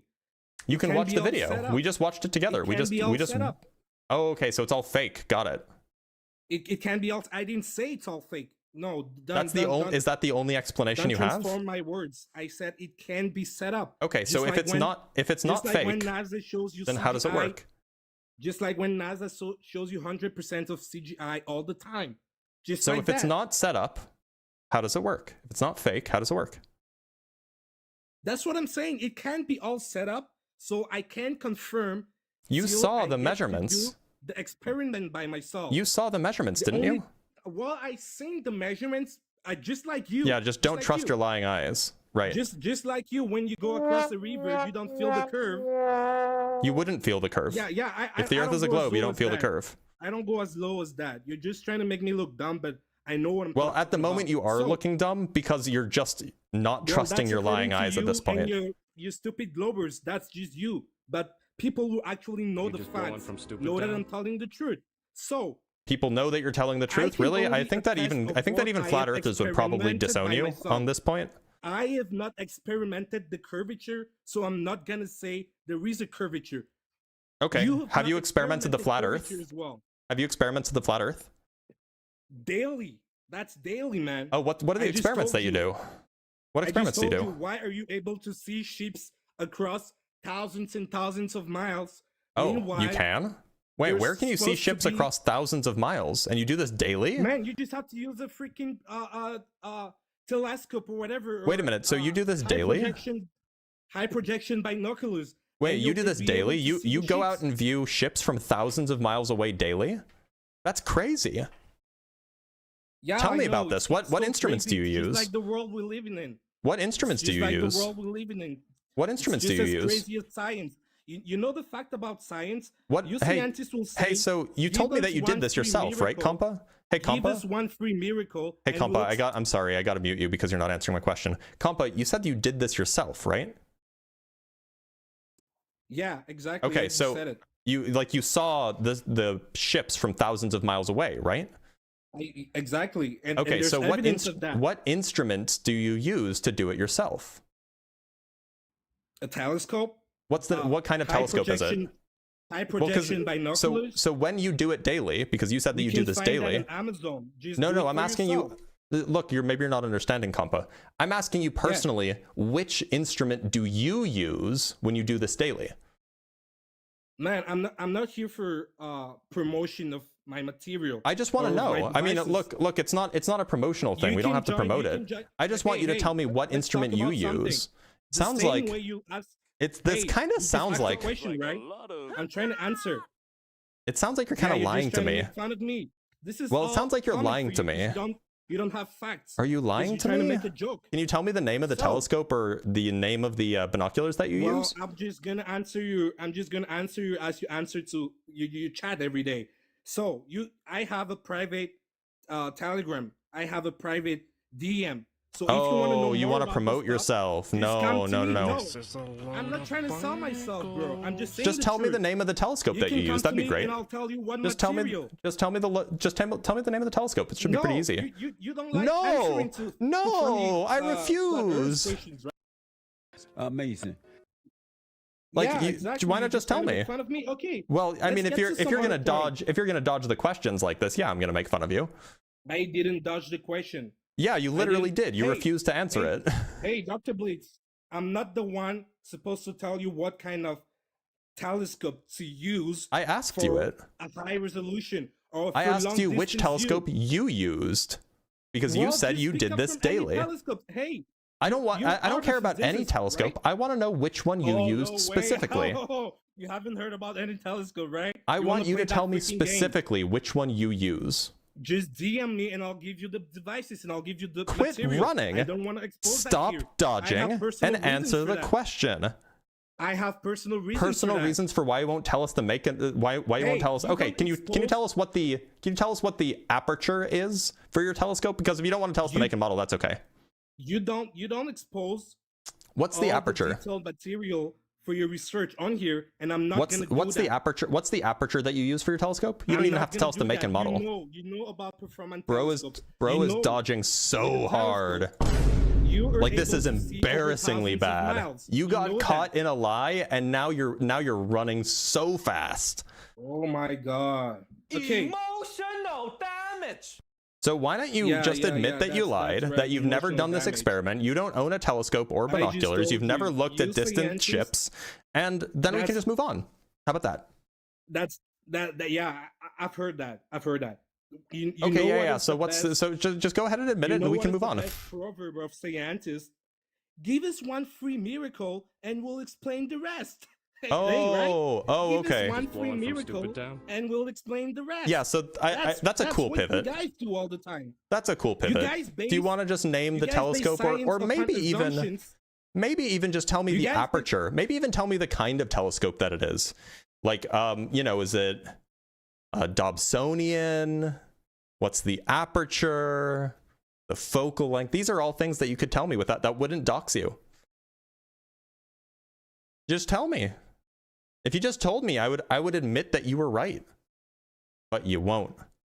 Because you, my friend, are a king of dodging.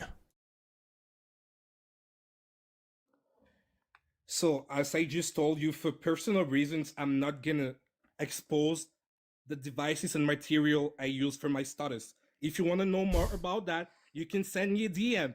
Nobody wants That's to know what more you about do all that. the time. If you're gonna lie to me, I'm not gonna keep you up. Sorry, bud.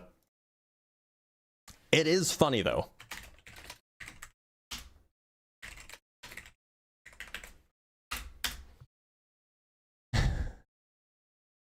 That's rough. That's rough, man. Somebody named Globe Crusher has been in the guest box, or has been saying, I'm scared of him, but he's not even in the guest box. So, like, I don't know who, I don't even know who you are, bud. Let's read some super chats. From Sydney Raptor with the $2 Australian. Australia is fake, so is our money. It is indeed. It is fake. From Sean James with the $2. FLERFS whenever proven wrong. Exactly, right? Don't they say that all the time, don't they? From Solar Lion with the 14 Canuck bucks. I've never been a flat earther, and I come from a landlocked area for hundreds of kilometers. I went to the ocean last week and went deep sea fishing. We went around 15 kilometers offshore. It only confirmed. It only confirmed what? What did it confirm? I hope it confirmed something, but it only confirmed. From Vanilla Milk Bread with the $5. Maybe the real telescope was the friends we made along the way. True, we did. Yeah, so Globe Crusher is just not in the guest box. In fact, I'll just send him in an invite. I'll just invite him directly. Let's see if he comes up. I have sent him an invite. Ah, there he is. I thought I was too scared to invite When you. are we gonna do this debate, Blitz? Me, you, 1 versus 1. Isn't this 1 versus 1 right now? And wait a minute, weren't you the guy that came onto my live stream and kept begging for a W, and then when you got one, you're like, oh, I'm getting a phone call, and then you went, hold on. So Globe Crusher, weren't you the guy who came onto my live stream? I've already crushed you twice. So Globe Crusher, weren't you the guy that came onto my live stream, begged for a W, and when I said, you know what, you're right, I misspoke about one tiny thing, and then you said, oh, can I get a W because you misspoke? I said, yeah, you can have a W for that. And then you said, that, oh, I'm sorry, I'm getting a phone call from my daughter, and then literally 30 seconds later, you were in another live stream bragging about how you got a W from me. Was that you? Oh, he left. Oh, what a coward. What a poor guy, he ran. That was him.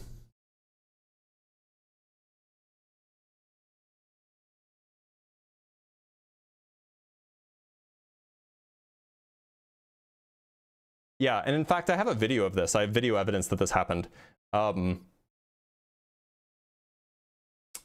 I can probably go find the... I posted it on my YouTube. Let me go pull it up really quick, just so then we can, just so we can watch it again. Let's just you know, let's just go see if I'm lying about him running. When was this?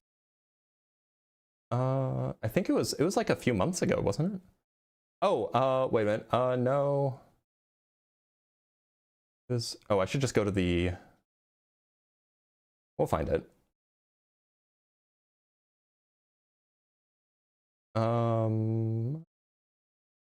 Flat Earther admits he will never change his mind. Oh, yeah, here we go. Flat Earther begs for win, then runs. It's this guy. Here we go. Let's just listen, shall we?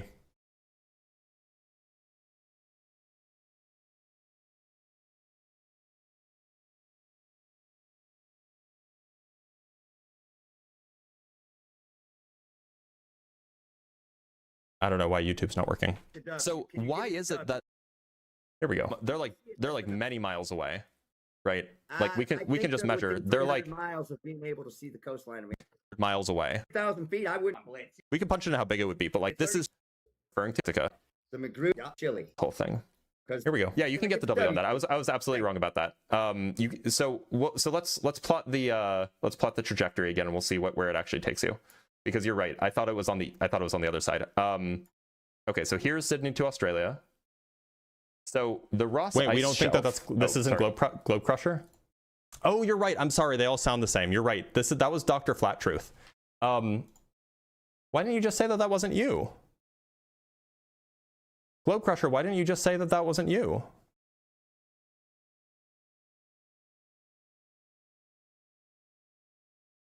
I mean, like, you're right. They do all sound the same. But I didn't drop you. You ran. I will invite you back up. You have been invited back up. I didn't drop you. I don't know why you're lying to everybody. So that wasn't you. You fucking dropped me, you clown. No, I didn't. So when are we going to set up a formal debate? Why should I debate you? Like in some formal setting? Well, no, I've I mean, like, crushed you twice and you grift, right? You admitted being paid I don't even know who you are. So answer the question. Wait, I don't even know who you are. So, like, why should I debate you? You know who I am. Apparently not. I thought you were Dr. Flat Truth. I got video of you admitting it, right? Wait, so who are you? When are like, we going to set we up debated a formal before? debate? If you don't know me, you can beat me, right? With science. Well, why would I set up a formal debate with somebody who I've never heard of? So you're scared. No, it just feels like a waste of time. Like, you could come up and debate me here if you want. Followers. If you want, you can come up and debate me here. That's totally fine. But like, I don't know who you are, so I'm not going to set up a formal debate with nobody. This is a one-on-one. A one-on-one. Whether that's set up at formal. This is a one-on-one right now. Formal. You're the host. That's not a formal debate. Oh, Neutral okay. So look, me and you, only Globe me Crusher. and you. Globe Crusher, I hate to tell you this. Are you terrified or not? I hate to tell you this, but I'm not going to give you my clout. Or not, Blitz? Are you I'm not going to give you my clout.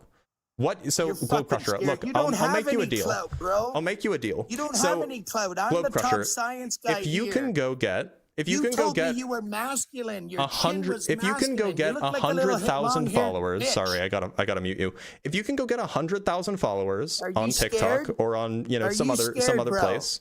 Are Oh, you I have to mute you scared? again. I'm the top. So if you can go get 100,000 followers, so I know you're not just begging for You're clout, scared I have of to a mute you 1v1, again. right?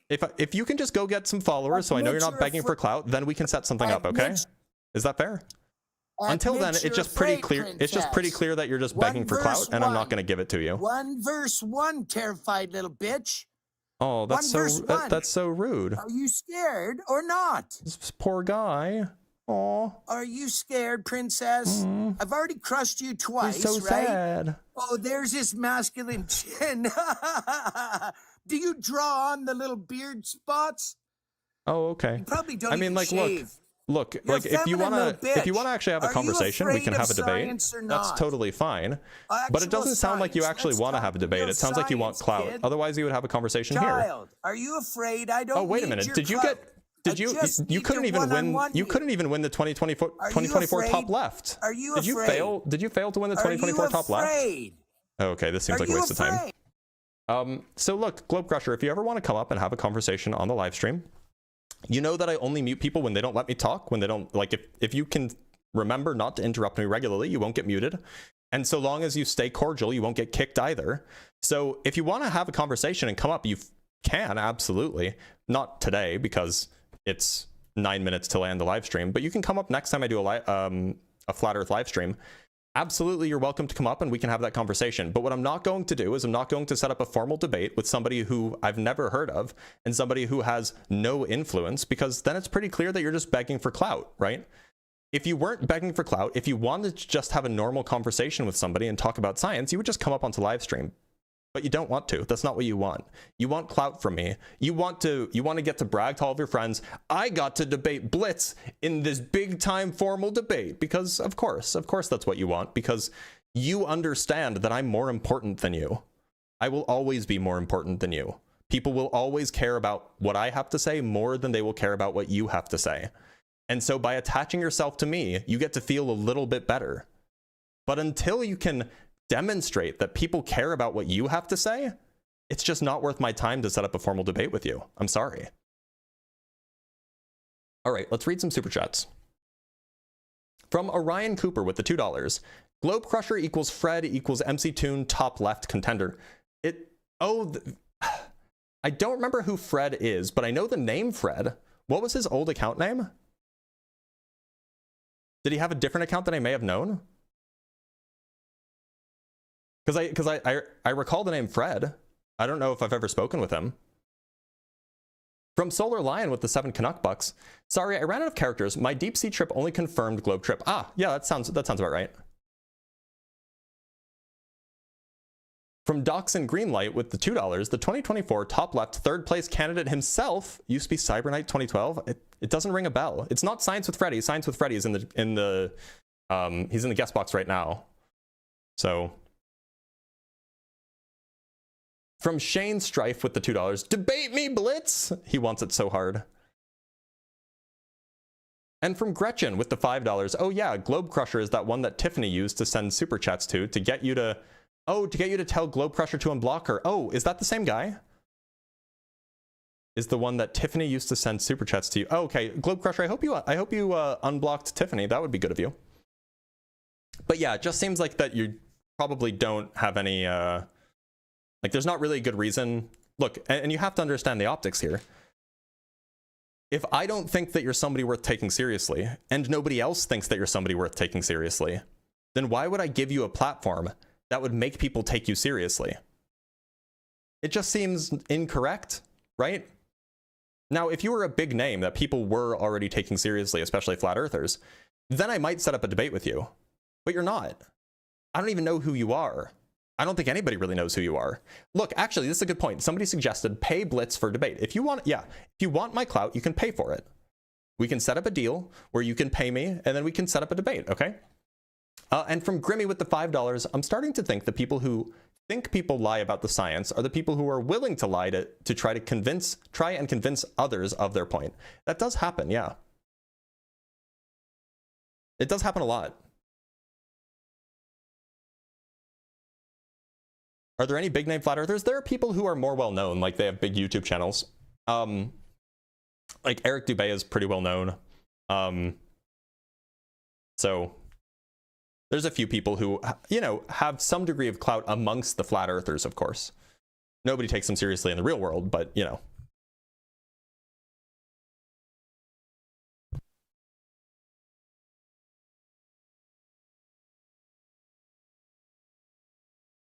Anyway, y'all, it is that time. You know what time it is? It's almost noon.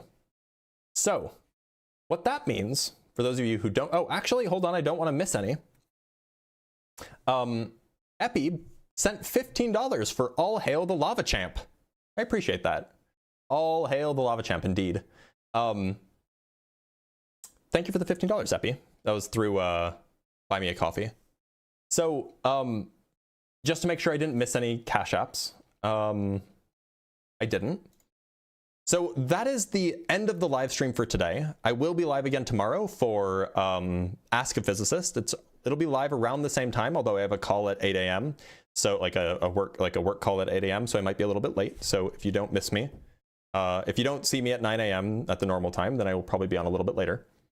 In the meantime, make sure to go join the Discord server. If you're 18 years or older, go to discord.gg/drblitz. It's a cool place to be. Lots of well-informed people who have interesting thoughts and are probably like-minded. So consider it.